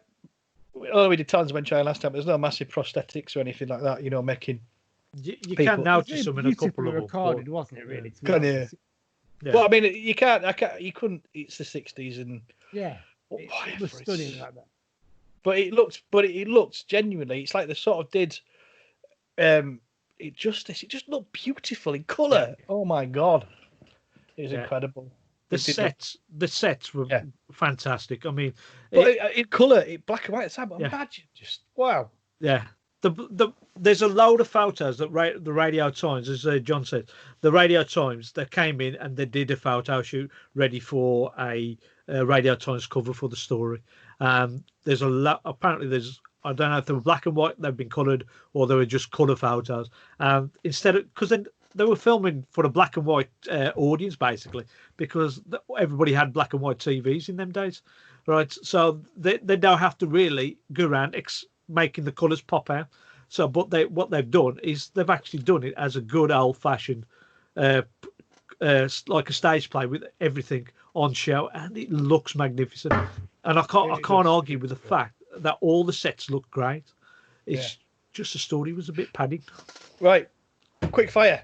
Gonna come for notes. Craig, give me 2 seconds. Need to open my notes up. John, Ian shouting all the time in the Wall of Lies. In that particular one where he's searching for Barbara, he's shouting, Barbara. And Barbara's shouting, Ian. And like, fucking, you can both fucking hear each other. Shut up. Stop shouting. So I've written, Ian, for fuck's sake, stop shouting. There's Ping Cho, her character, she's very clever. She was very clever towards the end. She's kind of manipulating everybody. And working out how they were to get the TARDIS fixed and all this sort of thing. Yeah. She was instrumental in that, working out how to get hold of the key from Marco Polo, and to still not be in trouble for it. Yeah, I love that. I love that honesty as well, John. You know, like when she does say, "I can't tell you, but I'll go and get it for you." That's really good. That it just shows the friendship between the two of them. Can I comment as well, Bob? Sorry to put in there, John, but you mentioned honesty. And that was what I picked up as well. In episode 5, it's full of honesty. The Doctor is given this opportunity by Marco Polo. Do you promise you won't try to escape? And he doesn't. And I actually love that comes through. Yeah. There's this real theme of the Doctor that, okay, he might have all this deception, he might have all this laughing and the arrogance, but he doesn't lie. He's true to his word. And that was very right through. They all are, though. But I think that's why they all get away with it. Yeah. And he perceives them all to be good people, apart from Tegana, who is fucking trying to get every bandit in town to fucking get him, so... John, any more? I noticed the Doctor messing up a few times on his lines. Yes. I think everybody else was pretty much perfect, but he did have a couple of problems there. I like the fact that the Marco and Tegana's relationship is kind of like one of for a great deal of the time, Marco trusts him inherently because of his position, and it's only towards the end that he realises that he's being played by Tegana. And I think it's all about the peace as well, that relationship. It's about keeping the peace between these two cans. Well, Marco Polo, like I say, is juggling stuff all the time. Yeah. Well, you've got to go back to Darren Nesbitt playing that part. I mean, he played it brilliantly, right? Because he didn't play it as an over-the-top villain, except in one scene where he threw the water away and he was like speaking to nobody. But the rest of the time, he played it straight all the way down the middle, and really you just believed in this. You just believed in this character trying to manipulate things to his own advantage all the way through it. And then when something backfired on him, he'd then be able to just go to another backup plan A, backup plan B, whatever. Yeah. And he's just trying to think. And so you've got to give credit to the writing for this character and for John, for Darren Nesbitt for this. Absolutely. John, let's empty the tank. Yeah, the getting the Doctor to kowtow, or attempting to. And the way the Doctor got out of it without really, by using the fact that he's old and he can bond with the Emperor that way as a way of getting out of it. But it was a bit of a comic moment, the old couple routine that they were doing. I think all the characters got mixed up very well. There was Ian and Pinchot going off to seek Cujo and get the TARDIS, and I think they all split up. I think everybody gets a lot to do. There's plenty of time to do it. That's why you can't have just like 3 or 4 episodes. Yeah. You wouldn't have been able to do that. And the finale, kind of I wasn't that surprised when what's his name? Tegana gets accused. He initially accuses Ian and Pinchot of stealing the TARDIS, and he's just basically a bad un. And then he gets his comeuppance at the end, and the Emperor doesn't have to kill him. So, it all sort of wraps up really kind of neatly. Yeah, I thought, because the way the things have gone, I thought Kublai Khan's men would have killed him, and I couldn't remember it from when I originally listened to the audio. And now that I watched it again, from reading they would have done, would have killed him, They just he gets like a noble death for himself, in that he kills himself. Right, and I thought, okay, that's a decent way for Tegana to go, really. Yeah. Is your tank empty, John? Yeah, I'm spent. Excellent. Well, no, thanks, and I'm really happy. I've got loads more notes, but the bullshitty stuff like Tegana walks into the camp and things like that. So it's not. Well, anyway, it's okay. Give us some fucking notes, my friend. I've only got a couple, really, and one of them is What's wrong with you? Where have you been? What have I been asleep most of the time? Overtime and shit. You need it. You need it. Yeah. Thanks, mate. Sienna Morton, who played Pinchot. Right. So I remember this is years after when I first watched Space 1999, and she was in that for many years. For the 3 years that was on, and I watched her in that. And then it's only afterwards when I read the books and got some of the background in, I realised she was the same actress that I've been seeing in the Marco Polo's telesnaps. Right, so she's like one of my first crushes that I had on telly. And then you've got Zora Segal, who was the attendant to a Pink show. She's uncredited in the whole play, and she's kind of seen in the background to some of the telesnaps. She's standing there, and her claim to fame is that she's the actual first person in Doctor Who cast and crew to reach 100 years of age. So that's and she died 2014, a couple of years after she passed 100. And that's the end of my section called Sucky Facts. Because your facts are like proper ones, aren't they? Yeah, proper facts. Sucky's like a story, right? Craig's are proper facts as well, No. Craig's I am not going to take Craig's because I know. No, you're not doing the fact file. The fact file's hilarious because of Craig. That's what I don't want to do. You'll all turn on me. I don't want nice. It's nice to do the bookend with some real true facts, Sucky. Thank you very much. It's a shame about the admin, but we'll get there. Craig. Well, I don't have many. I do have my notes for kind of YouTube your watches. Fucking technology. Look at that. I've got my notes on my phone. I'll tell you, I've got my notes on my phone because I watched it in the bath because it's the only way I could get through it, and I wouldn't dare take a paper and pen up there. So quick notes. First of all, it's kind of like I like the idea of the games. I mean, it takes us to the Seventh Doctor a little bit. We have chess and we have backgammon in this, but it reminded me very much of the whole. Yeah, the backgammon game going in there as well. I just think of a massive bacon sandwich when someone says backgammon.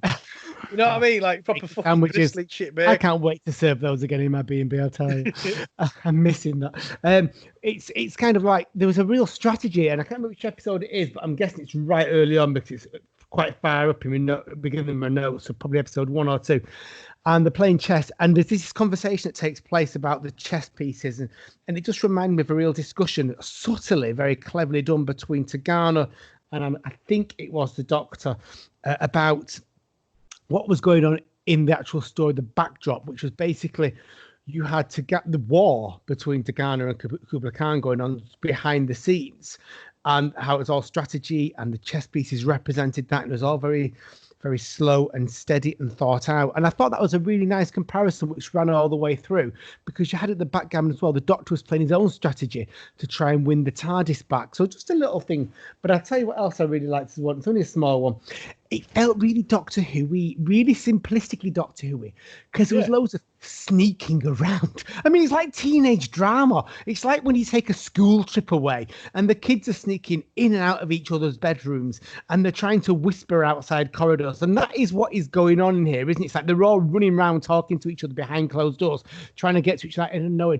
And it just felt really juvenile, simple, but really sweet. And that's what I liked about it, really.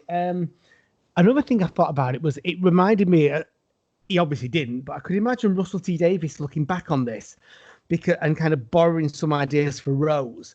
Because when I was watching the relationship between Susan and Ping Chu, there was a real kind of empathy going on. Apologies. There's a real empathy going on about Susan trying to understand and kind of get her to explain how she felt. And it reminded me right of the very early days of Russell T Davies with Rose, when she was talking in episode 2 with End of the World, and then episode 3 in The Unquiet Dead, when they always talk to individual women about their experiences.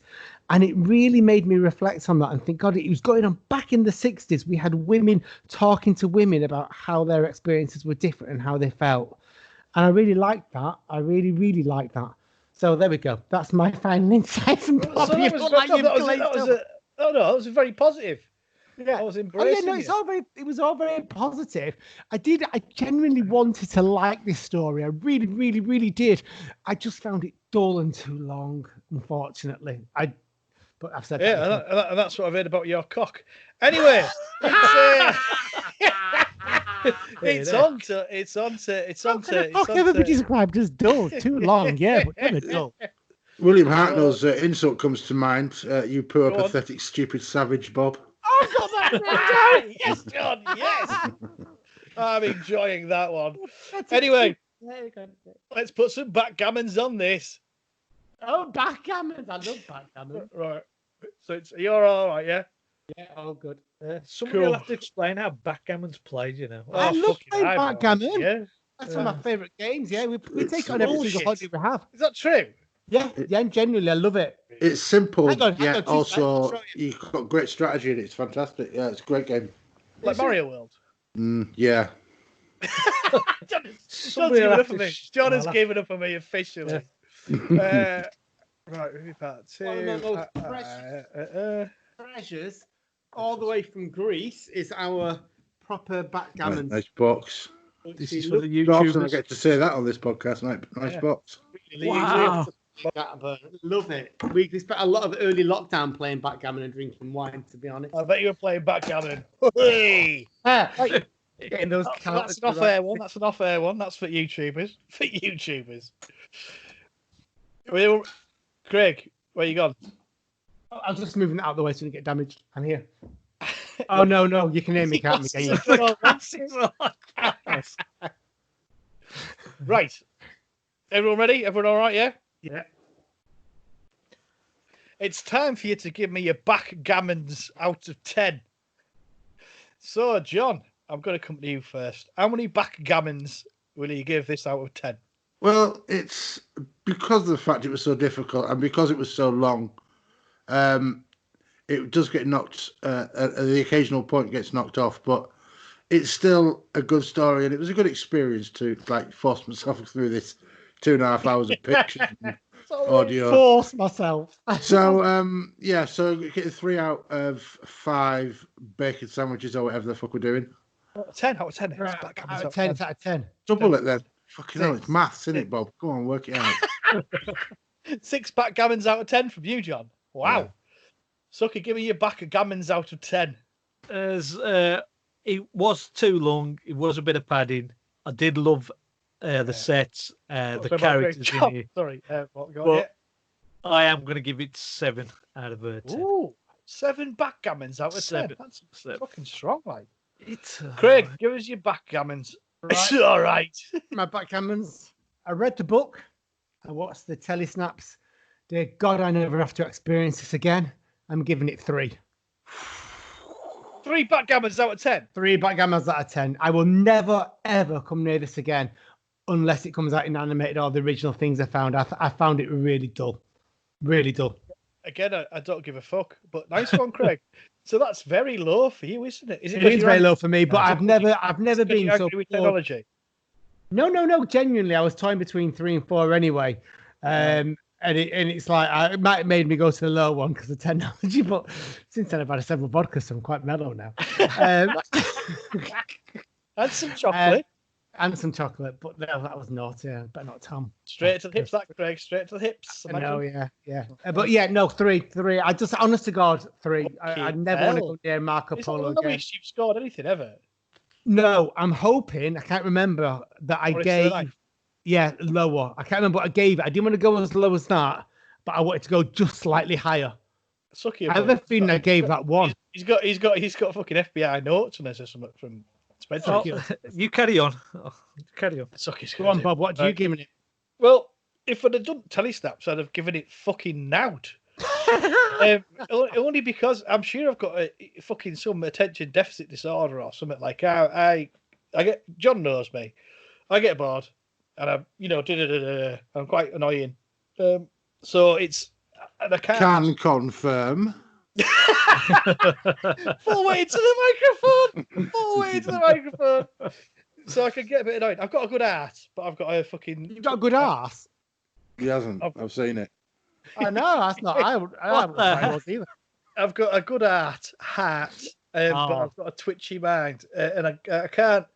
Audio as well. Apart from the odd one that fucking sticks out like spare parts and things like that, I love spare parts. And I could just get engaged in that, and I just, I really struggle. So I'd have given it probably the same as you, Craig, 3 backgammons out of 10.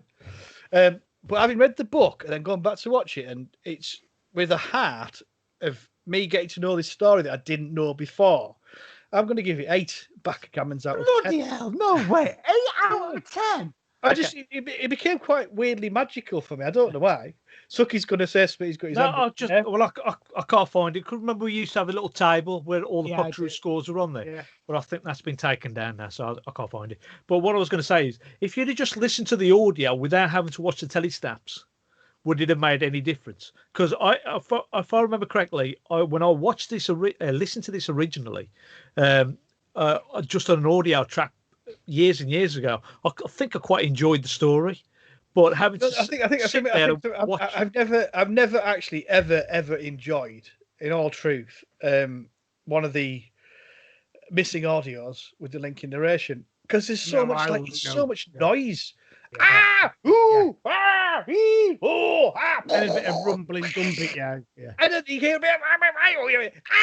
it's just literally that, and then fucking Peter Pavis would go, and that's what happened, and it's like I don't have a clue what's going on. But I only like the animated ones, to be honest. The animated missing stories make this book was a can't be asked, but this is what happened. And that's what I needed, a guide to Marco Polo. So go back and watch the telesnaps, and it was fine. The telesnaps were essential for me. If I'd been listening to audio, I wouldn't have known who was who. Yeah. But they were cutting to who was speaking, so I mean, it was quite useful. The fact that someone could be asked, loose cannon, and thank you, loose cannon, again and again. To go back and fucking must take a ages to do this. I don't know who loose cannon is, but if you listen to this podcast, please get in touch, because we fucking can't thank you enough for the missing stuff. The things we've watched that they've done before, it's just this story. The work is amazing, and it was great to watch it in the bath and kind of like see it brought to life. And I do feel I really know this story well, having read the book and then gone straight into the podcast. Whether you like it or not, I've seen it. I'm glad we did it. There's no doubt about it. I'm glad I did it. I'm glad I know the story. We did the Myth Makers, didn't we? So I enjoyed the Myth Makers. I think that's all right. Yeah, there's only 4 parts. 4 episodes. Yeah, 7 was too long. Have you done I can see the scale of the epic. Have you done a missing on Progtor Who yet? It's okay. It's your first. This is the first. Yeah. Well, I like chucking them in now and then. I quite like just getting. Yeah, you always bring the missings in. Yeah. But it's just to get to the story, so I've known another one now, and that's cool. So I'm going to give it 8 backgammons out of 10. That's a fucking big scope of scores, isn't it? Massive score. Anyway, what we think. Let's find out what you think. It's time for listeners' feedback. Now, you'll find in your phones all of the feedback. I've seen it coming all week. Just go into the loo because it's been fucking hours since we started this podcast. Yeah, go for it, John.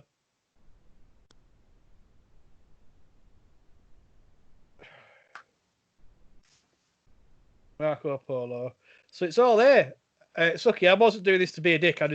I thought when it comes to my phone, I'll just fucking shot it in.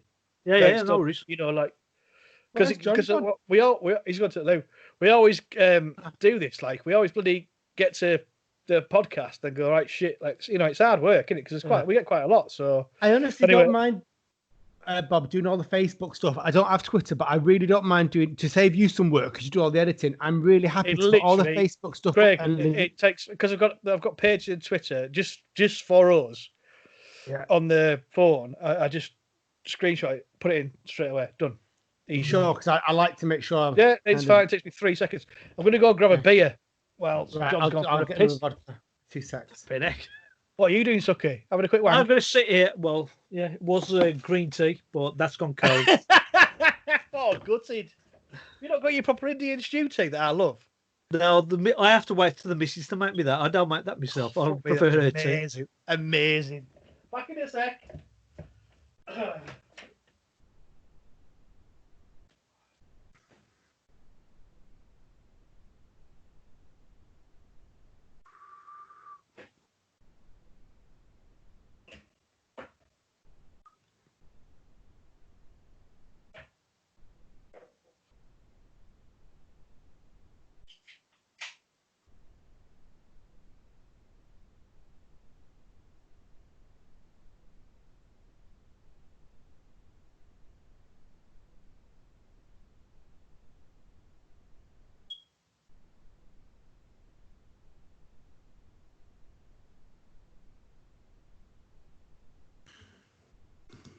Yo, motherfuckers, I am back. Well, there's nobody else here apart from me. I know. That's why I said it. It scared the shit out of me because I've got my Bluetooth headphones in, so I was like in the kitchen just pouring them in. Yo. I was like, John, you here? Right. Cool. Craig again. Hopefully his microphone's working. You know, wank, Sucky, you get your dick out, lads, for YouTubers. Do you want me to get my dick out for the YouTubers? Is that what you said? I said, did you get your dick out for YouTube? I'm being a dickhead. No, please don't, Sucky. No, Sucky, No, put it no. away. There you go. There's what. Right. There it is. It's out.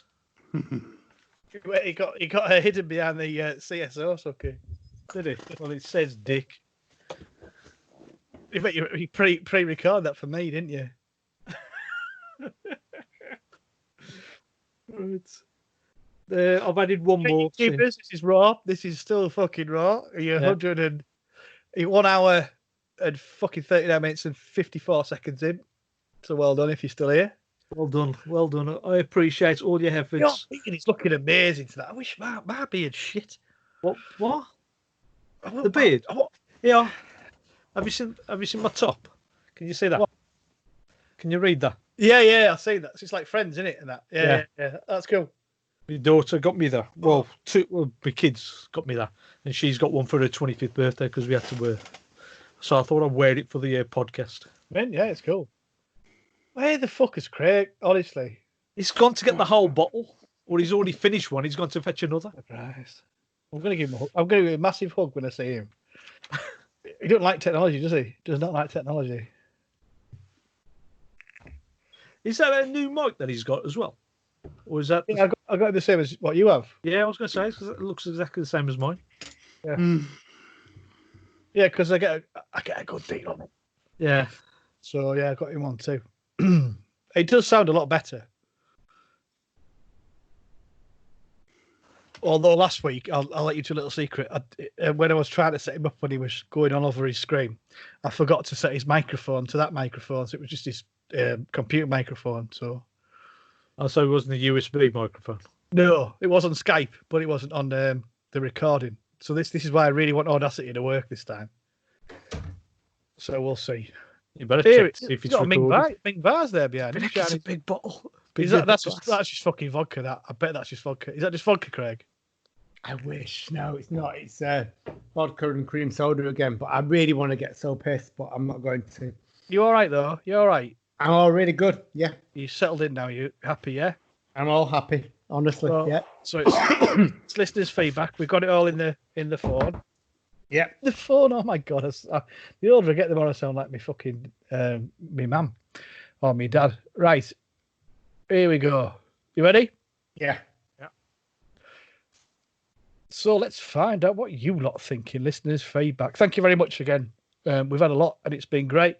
And also surprising considering it's a missing episode as well. Equally surprising where it was in the Polo polls. The first bit of feedback I'm going to read out because it's from a guy called Stephen Fleming or Steve Fleming. Resemble a name? Yes, it does. It's my cousin. I've talked. Really? I've spoken many times on the podcast about the person that got me into Doctor Who. My cousin Stephen.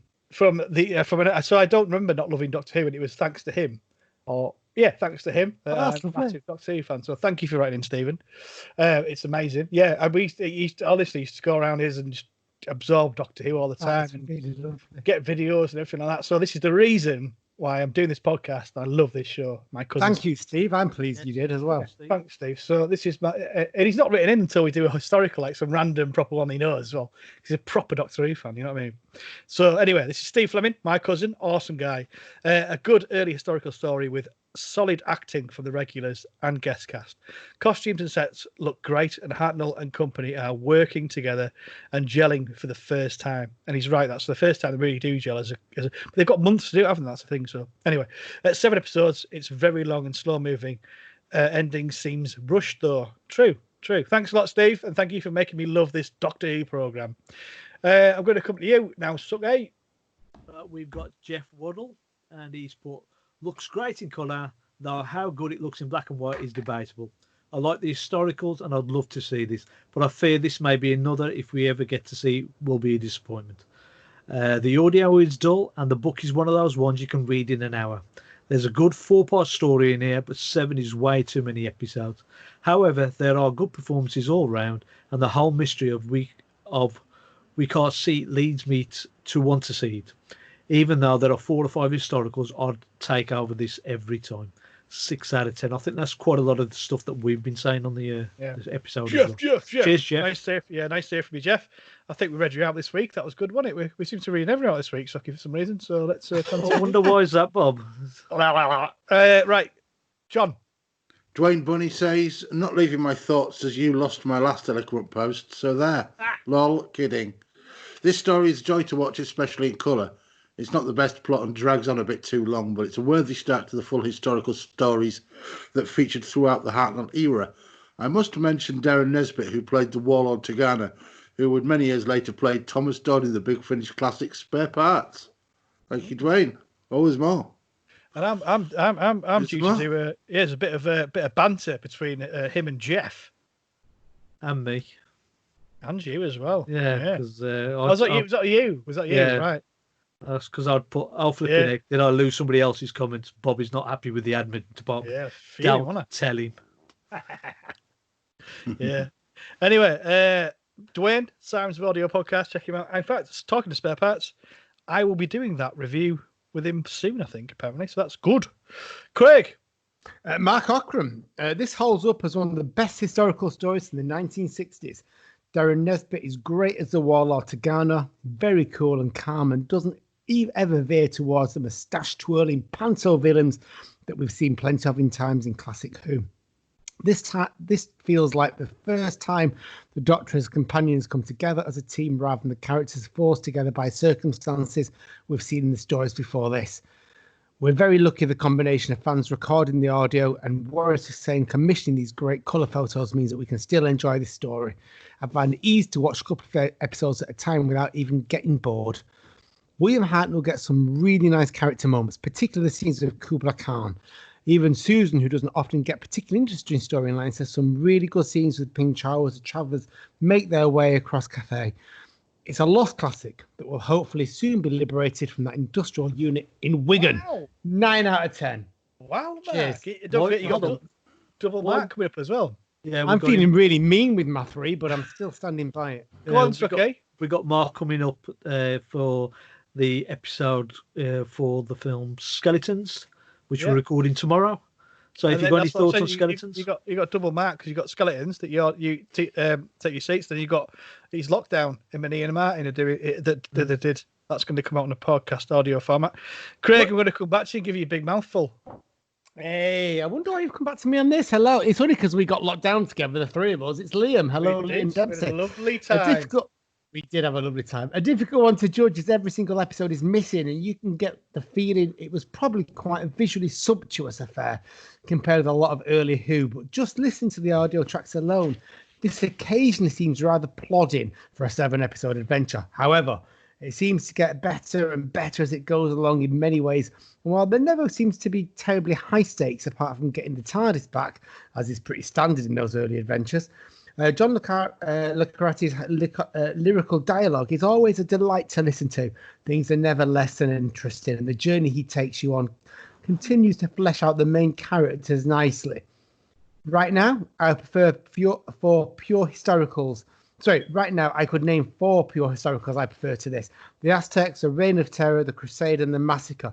I'm not sure if we can count the Mythmakers, but I have a feeling that if these lost episodes were ever discovered, that could change. That could all change, and the reputation of this story could soar. It gets an interesting 7.6 out of 10. Right, thank you very much, Liam. I'm sure Craig loved taking on your mouthful. Yeah, it was a big mouthful to get my mouth around that, Liam. But I'm always happy to take a mouthful from you. Oh my God, Craig, that was the most unsubtle carry on. Liam's used to it. He loves it. George Stevens, must get down from the loft and watch it again. I like that one. John. Doctor Who's line, it says, don't know what Bob was talking about last time, saying this was the last pure historical. It's not even the first. That will be up to 2 to 4 of an unearthly child. I was wondering that earlier on, I must admit. Prehistorical, and it's also not a full story. Pure historical figure adventure story. And also, there's no significant characters, is there really, as in real historicals that you go to? It's just randomly set in prehistory. I know many people are clamouring for this one, but I've never quite understood the mass appeal of it. Yes, it'd be good, and yes, we want it back, but for me, the main reason to get it back is to complete season 1. I know the sets and costumes are splendid, but the story never really grabbed me. Don't get me wrong, I still love it, but I would rather have this than the Mythmakers, the Massacre, the Savages, even the Highlanders. I suspect not. The colorized recon is excellent, though, and very watchable. 6 out of 10. Cheers, Miles. Thank you very much, Miles. I think he wants me to come on his podcast as a Jdoon. I need to get back to him on that. Suki. Is it Jdoon? Yeah. Of course, yes. Yeah, of course. Right, so Doctor Who's on it. They're doing a charity episode where they've got a load of special guest cast, including Sophie Aldrin, I think, and quite a few named actors. I'll need to get back to him. Sorry, Miles. I'll get back to you about that. I meant to do that. Sorry, I'm shit on Twitter. Right, we've got Marc Atkinson. Hi guys. So Marco Polo. I'd previously listened to the narrated audio of this story on CD and watched the abridged recon on the Edge of Destruction DVD, but never really took the adventure in until now. I watched the colour recon on YouTube, 1 episode a day, usually with breakfast, for the last 7 days, and really did quite enjoy it. It stood out to me how much the educational angle on the show's original premise pushed its way forward in the scripts, with Marco and Barbara giving us viewers lots of lovely lessons on the historical facts behind it all. I love the idea that this story took place over a few months and the sheer daring of trying to recreate such an epic journey within the confines of a small TV studio. The costumes and various sets were great too, but I have a feeling that this would make animating the story for the Season 1 Blu-ray box set a far too expensive task to take on, so I'm not sure we'll ever see this happen. Let's hope Philip Morris turns up with all 7 episodes one day. If he did, maybe this would overtake the Aztecs for me as my favourite Hartnell historical. Who knows? It's certainly in with a chance, as I look forward to watching an episode each morning. So for me, it's a strong 7.5 out of 10. Good luck, Marc. With the acknowledgement that if it ever turns up, it might rise to an 8 or even an 8.5. That is strong as fuck for Marc, though, isn't it? That is strong. He's doing some really high marks at the moment. Do you think he's just having a romanticized period because he's not having to do the? No, it's what I did. It's just what I did. You have a break from reviewing it, and you just fucking enjoy it, yeah. Right, he continues. P.S. I look forward to hearing what John made of his first recon experience. The poor bugger. I can't believe you did this to him. Later, dudes. Marc. John was all right with it. It was you two miserable bastards. Oh, shit, that's fine. We're into it. Yeah, I mean, thanks very much, Marc. Hold on. I gave you quite a high score compared to the others. No, grumpy Craig. Just give it Marc a shout out. He's still doing his live gigs on a Tuesday on Facebook. All the links are in our show notes, so check him out. He's fucking class, absolutely class singer. So please check him out. You need to get yourself down in Whitby again soon, Matt. We're doing our social media strategy today, and we're focusing on some musical artists. So we need you down here in Whitby, so I can put you up via Dylan's website as well. To be honest, get back down here. Yeah, Dylan's B&B. It's a Michelin star winning B&B. Isn't it? It's 5-star. It's Michelin 5-star. Michelin 5-star B&B. Breakfast is phenomenal. Honestly, if you want some hot sausage right in your mouth. Craig, it's your turn. Veggie or meat, obviously. You've been on this Dan Handley. Certainly, I bet there's not enough crumpet, though, is there? Oh, we do have crumpets from the bottoms of Whitby. Plenty of crumpet in my fridge. Fire tonight. No eggs. Oh, eggs are always there ready to fertilise. Oh my God! 24-hour service. Just text me, darling. He's fucking pissed now, isn't he? He's pissed now. Craig, you've been on this man's podcast. I'm going to read him out because you're pissed. Dan Hadley, a spellbinding tale that whisked you away, even when told in static telesnap form. A regular cast, all shine, and it even manages to hold you for the entire 7 parts. Marco Polo's a jewel of the historical story. I'd encourage any fan to access via whatever medium suits them in the tragic absence of the actual episodes. Thanks, Dan. You were on his podcast, weren't you, Craig? I was on his podcast. Yeah, it was good fun, actually. I really enjoyed it. It's nice. It was lovely to just chat about myself, but I enjoyed chatting with Liam Moore on your podcast, of course, Bob. I wonder why. Go on, then. It's your turn. It's David Paul Morgan. Caution. Long post. Feel free to trim the ramblings. I think I might be early this week.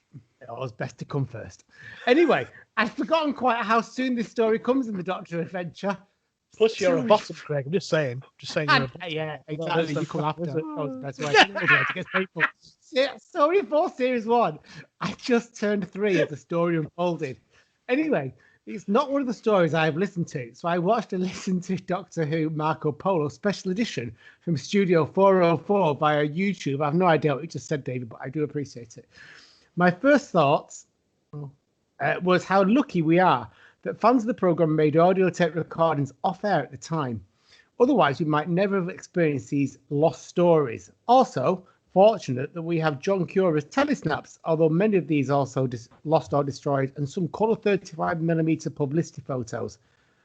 There's a little article that he sent that explains that. If you want, just message at Progtor Who and we'll send that to you. I think this version is the mono telesnaps colourised.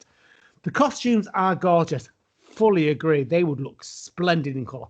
Can you imagine if this had been in colour? I'd love to. Quite spectacular. The story of their encounter with Marco Polo is engaging. I did not know that Kubla Khan would not let him return to Italy. The use of the TARDIS as a hostage is an interesting twist, and the Doctor's attempt to win it back are amusing. The subplot of Ping Cho's arranged marriage and the fact that she is spared that fate is well done, and her friendship with Susan seems to be well handled. Also, the TARDIS team uncovering.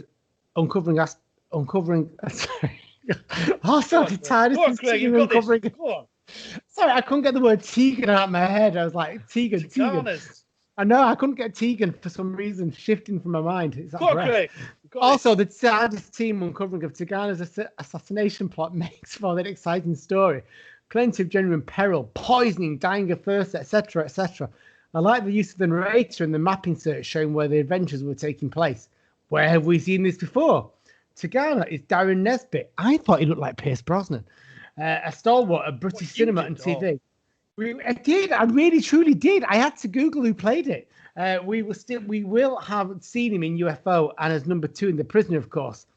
Another genre appearance from Ping Cho, played by Ziena Merton, would be in Space 99 as Sandra Beans. She also has been in EastEnders and Coronation Street, which leads us neatly to Marco Polo, played by Mark Eden. He was Alan. Watch out for that tramp. Bradley and Corrie.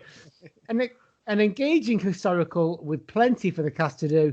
Suffers from a lack of Chinese actors, although Ziena Merton is half Burmese. Overall, well placed and something for all the cast to do. I award 7.5 backgammon pieces. How did you know we were doing backgammon pieces in advance? I got it. Backgammon pieces. I just like to know. Credit to you there, I have to say, David. Yeah. You've got some kind of psychic ability. Well done, mate. Even though I disagreed massively on your score. I'd just like to know how.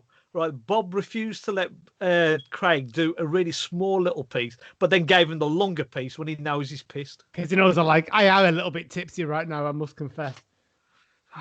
It's funny, isn't it? That's why it's called just a laugh. Okay. Yeah. But I did it quite well, and I don't think anyone would have suspected I was slightly tipsy when I read that. I thought that was fucking perfect, Craig. Anyway, John, it's your new boyfriend. I'm not jealous. Oh, never mind. That was proper hard work to watch, but the story was worth it. Hope they do an animation version of it in future and keep the audio. First time seeing it from the pics looked like they had a decent budget. I like the history story. The subplots worked well. I found a little long and could have been 4 or 6 episodes. Maybe would have appreciated more if, as said, it was made into anime. I'm glad I watched it though. Liked how addressed arranged marriage too, and I think Ping would have been a great addition to Companions. 7 out of 10. I agree. Cheers, Sheps. Yep. Cheers, Sheps. Don't forget to check out Sheps Deep Dive. John's been on that recently, that podcast. Sheps Deep Dive podcast is class. He's a top lad. Just reviewed Priscilla Queen of the Desert, so that's an interesting listen. I've not seen that for years. Yeah. Good God, go right. Mike Classic. was in it. They go elbow deep into that one. And you did the Razorhead, didn't you? Fucking hell. Yeah. My God. It's brilliant, by the way. Just listen to that Razorhead episode. It's mental. I don't know what the hell was going on in that episode. Chef's Deep Dive. Great podcast. Can't recommend it enough. Class. Suky, the final listeners' feedback, please.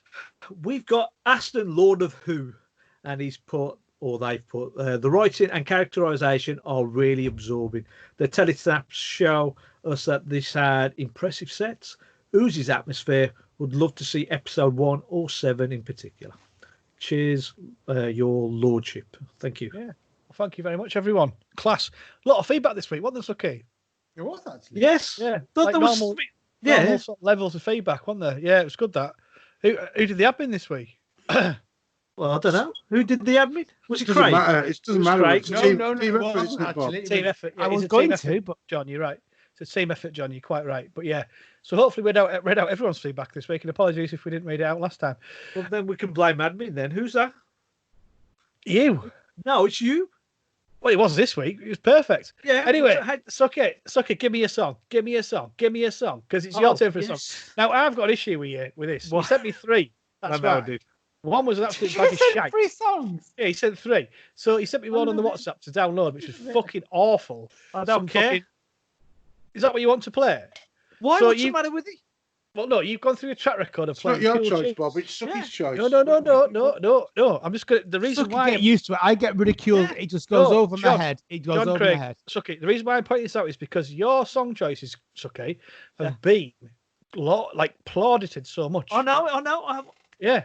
So if you play Plaudited. it's plaudited. Yeah. Plaudits. I've had comeback. I've had Yeah, feedback I to say get that the songs have been Yeah. quite for the last Yeah. few months. So since you started picking songs, because I went Sucky needs to pick a song, and you're picking great songs. I know you don't know who they are or anything like that, but you're picking crackers. Now, I'll be honest with you, you picked 3. Right, one Yeah. was by Jason Isbell, the 400 unit. Yeah. One was by some weird mod punk band that are probably racist because all mods are, and one was a bag of shite. Right? No, And it literally is, right? I'm not joking, listeners. It's fucking music, or like when I'm on carousel at fair, and it's part 1 and 2. It's 5 minutes long of just carousel music. It's shite. So, what do you want to pick, Sucky? Tell me what you want to play. The one that I chose. That weird What's fucking. it called, Sucky? Just make this It's end. the Royal. Okay. It's a Just Royal put Philharmonic Orchestra, Hooked on Classics Part 1 and 2. Thank That's you. not the Royal minute. It's anyway.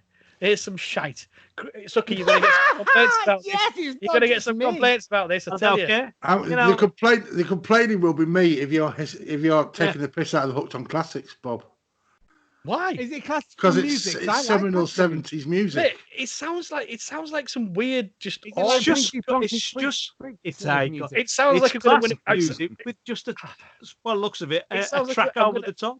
Press It sounds play, like- let's it sounds like- judge it. it sounds like I'm going to win a goldfish that's about to die What's in it a called? week. Part Hooked 1 on and 2. Classics Part 1 and 2. That's what it's called. Hooked on See, Classics that's Part 1 and 2. what I saw Rough. flash into our account earlier on. It looked quite No, he trendy. did pick 2 cool tunes. Anyway, this is whatever fucking Sucky's picked. Right. I was like, what the fuck? Where is this podcast gone? Or is it just me that's losing track of it? Right, we're nearly there, lads. We're nearly up at line. Let's come on, fucking get it in. Don't forget your picking. We've now been recording I've for already almost as chosen. long as 7 I'm episodes. dilemma of between fucking- two, but I don't know what I'm going for. Yeah, I want to make this 2 hours and 44 minutes and 43 seconds. This fucking video. Right. Okay, we're back here. I hope there's some What- vodka in there, John. No, John goes straight. He loves straight. I know he's I think Sucky's a fucking vegan straight as well. Sucky, That's what can you I mean, ask you you a get drunk. question? I hope Yes. it's not rude or. I was chatting the other day about different types of diet. I thought you were vegan, Yeah. but we had a Sharing. discussion, myself and Matt, whether Sikhs were vegan or vegetarian. And I thought, but I was linking it to you personally. You are Yeah. vegan, is that right? No, I'm vegetarian. Right, I got Because that I from do. Bob. I will drink milk and I will drink. I will have dairy products. Fuck the cows, Okay. eh? That's Yeah. what you're saying. Sucky. It's Suck off a cow's nipple. Suck off a cow's nipple. yeah. Don't he's bite right, too it's much, not funny, because it's that's not not vegan. that's not vegetarian. Okay, Hey, sorry, but Sucky. I you're- don't know where I got anyway, my head Craig, you were vegan You're from. thinking of something else. No. You're thinking of something else. It's easier to go around to people and just say it's vegan. Oh, Right. maybe that's where I picked Yeah, it and from, then 'cause I you do won't get have no vegetarian hassle. But I do have dairy products. That's fine. Anyway, Just so that I know, because next time we have the meet, which I hope will be soon. I remember last time we were going. So I was just saying that when we were last time, I didn't quite get when we were going to Greg's and things. That wasn't suitable for Sucky, really. It was like kind of. I always look back on. that. I can Not have really sure what it is. they do a veggie slice and veggie. Yeah, no, sausage but yeah, but if you're a vegan, that would have been very good. yeah, but that's what, all right. Greg? There wasn't much fucking choice around. There was Greg's No. and a I know, car. but that's not the point. It's friends you find things, don't you? Sorry. ended up just eating chips. I've always We had- remembered that. It's stuck in my brain forever. Yeah, all we had at the end of the night was just chips anyway. You guys, I think all you guys had were kebabs and whatever, and I had just some chips. At the Me end and Craig got pissed as fucking half foot, loads of gears in a punch bag and a fucking won. Yeah, I remember the punch bag so much. That was I've had so Bob had a punch bag. Fucking smashed it. It was That mint. was a great night. I loved that. And I was like, "Cool, then. Anyone else?" And they were like, "No." It's like, right. Can I Well, just beat say you up. though, hand on heart, John, Hello. I'd love you to be coming to. I would love you to come to. Next year, isn't it? Yeah. Is I it know gonna be you next year? won't, and that's fair enough. I know that, but I truly would love you to come to VOP. Or we all meet in York or something. I'd love us all to get together. It'd be great fun. Yes. Yeah. But anyway, I don't care where. I don't care where. It'll be lovely to meet up. I As a said group it on the in podcast. person. It's been recorded, so it's going to have to happen. Johnson, yeah. I would love it. I And don't he care did- where he it is. I did- just would love. He nearly didn't sound sarcastic. Yeah. John's In up. fact, to be honest, it wouldn't even have to be better if it wasn't at VOP, because you could actually spend time and chat and things like that. Yeah, fuck it. Get out lashing. We'll go out to Sticks, like fucking Sticks. And Why go do you all pay State Dillons of Whitby? We've got no bookings. Fuck off. Just 3 rooms, no hotels. I am joking on it, by the way. Anyway, yeah, we're getting to the 2 hour 45, fucking 43 seconds or whatever. Can we crack on? I'm trying to work out what we're doing as well. Right, cool. It's my choice, and that's it, isn't it? No, shut up. I'll tell you where we're going. Sucky, what the fuck was that? Fucking. It was Jason Isbell and the 400. It gets easier. It fucking wasn't. That's what, wasn't it? Oh, why didn't you play that then? Yeah, You fool. part 1 and 2 bullshit. It's Royal Philharmonic Orchestra, right? Hooked on Classics, part not- 1 and 2. And you better have played it, because that's what I wanted. I downloaded whatever you sent me, and it did not sound like the fucking Philharmonic Orchestra. It sounded like literally my I grandma. don't care what it walked over sounded like. That's the song that fucking it shit was. organ. Anyway, sorry yeah. about that. I can't believe you. But why did you pick 2 cool tunes? One particular cool Because- tune and play some shite. Because I listen to where it gets easy, and I think that's a Right. sort of similar tune to the ones that I've been playing for the last few weeks. Right, McFlurry. I thought it was just a bit too out there, so I thought I'd leave that all alone. Well, That's why I it's went okay. to. You've been Cloisterbelled. I don't care. Hey, Right. Sucky, we're Cool back club of together again. Craig. I've missed being unified like Me that. and you, Craig. I'm not going to put it. I'm Who not cares? going I get gonna- close every week. I don't give a toss. to worry with editing it in. I'm just going to Cloisterbell you. That's what it's going to be. Anyway, let's vote for next week's Benny. It's time to vote for the Benny. So, who do we think has been the best host on this podcast? And because Sucky's got a lovely, smiley, beautiful, awesome, starry, gorgeous, beautiful beard, smiley face, we're going to come to you. Who's your Benny this week, Sucky? Best You know- house, yeah. You lot then. Well, it Yeah. ain't you, is it? Because you've just been picking Well, on me about my song yeah. choice. I know. Shite. And I'm sorry, Craig, but all the hassle that we just had right, with the stuff with the right, get it. ain't going to be you. So by default, it's going to have to be John, right? Even though what are you shaking your head for? John's shaking his head to me on his YouTube. I was and I nothing. didn't- He was nodding. It's called. I was actually shrugging. I was just shrugging. Yeah, a bit shrug. So it's Yeah. going to be John through default. There we go. It's Craig. Who's your Benny? Well, I feel like I'm getting a bit repetitive, to be honest. 'Cause it's a bit of a theme that comes on, but because you're so supportive earlier on, Bob, it's got to be you. I was a bit angry, but I was supportive. I You wasn't weren't angry. You were not That's angry just in the me, slightest. I ginger. fully understand it. So I where used to come understand. over sometime. Sorry. No, So, God, thank no. you, Thank you. So I've got one. John's got one. John. I'm going to pick Sucky because he's a lovely guy and he's not pissed and he's not you, Bob. That's how it works. I'm not pissed. Cheers, John. I'm fine. I'm fine. Craig's pissed. I'm going to I'm pick not. Craig. I'm tipsy. I'm I know. tipsy. I'm going to pick Craig because you had a moment, didn't you? You had a moment, I have Yeah. a yeah. and I just want to give you a virtual cuddle. No one can Oh, see thank this. For YouTube viewers, there you go. Cheers. I'm sorry for shouting at you a bit, Oh. but it was quite frustrating for 10 minutes No, or I 15. can imagine. Can imagine. So, but no, well done. You came through. You fucking done your part. You're still recording. We're going to fucking do this 3 times in a row, Craig. I'm so proud of you. So you're my Benny. Cheers. Thank you. Well, Bob. you've got 2 Bennies, haven't you, Craig? Is that right? Sucky No, vote. Suki gave it. No, Suki gave it to John. John, give it to Sucky. Is it even again? Pretty much. We all got. We Oh, all Yeah, got one each. Everybody. Oh, got one each. That's so gross. We don't even practice that, by the way. It just happens. Right, cool. I don't think anybody in the world thinks we fucking practice this, Bob. Anyway, fucking hell, we're nearly at the end. We're nearly at the end. Oh, we're not quite at 2:45 and 53 seconds. Yeah, you say that. Wait till my music choice. Indeed. Yeah, indeed. Anyway, let's Good. find out what we're going to be reviewing next time. Well, it's me, isn't it? I think, Bob. Is that right? Yeah, I've not started yet. I do a thing, Craig. I do a thing. Yeah, it's you. Yeah.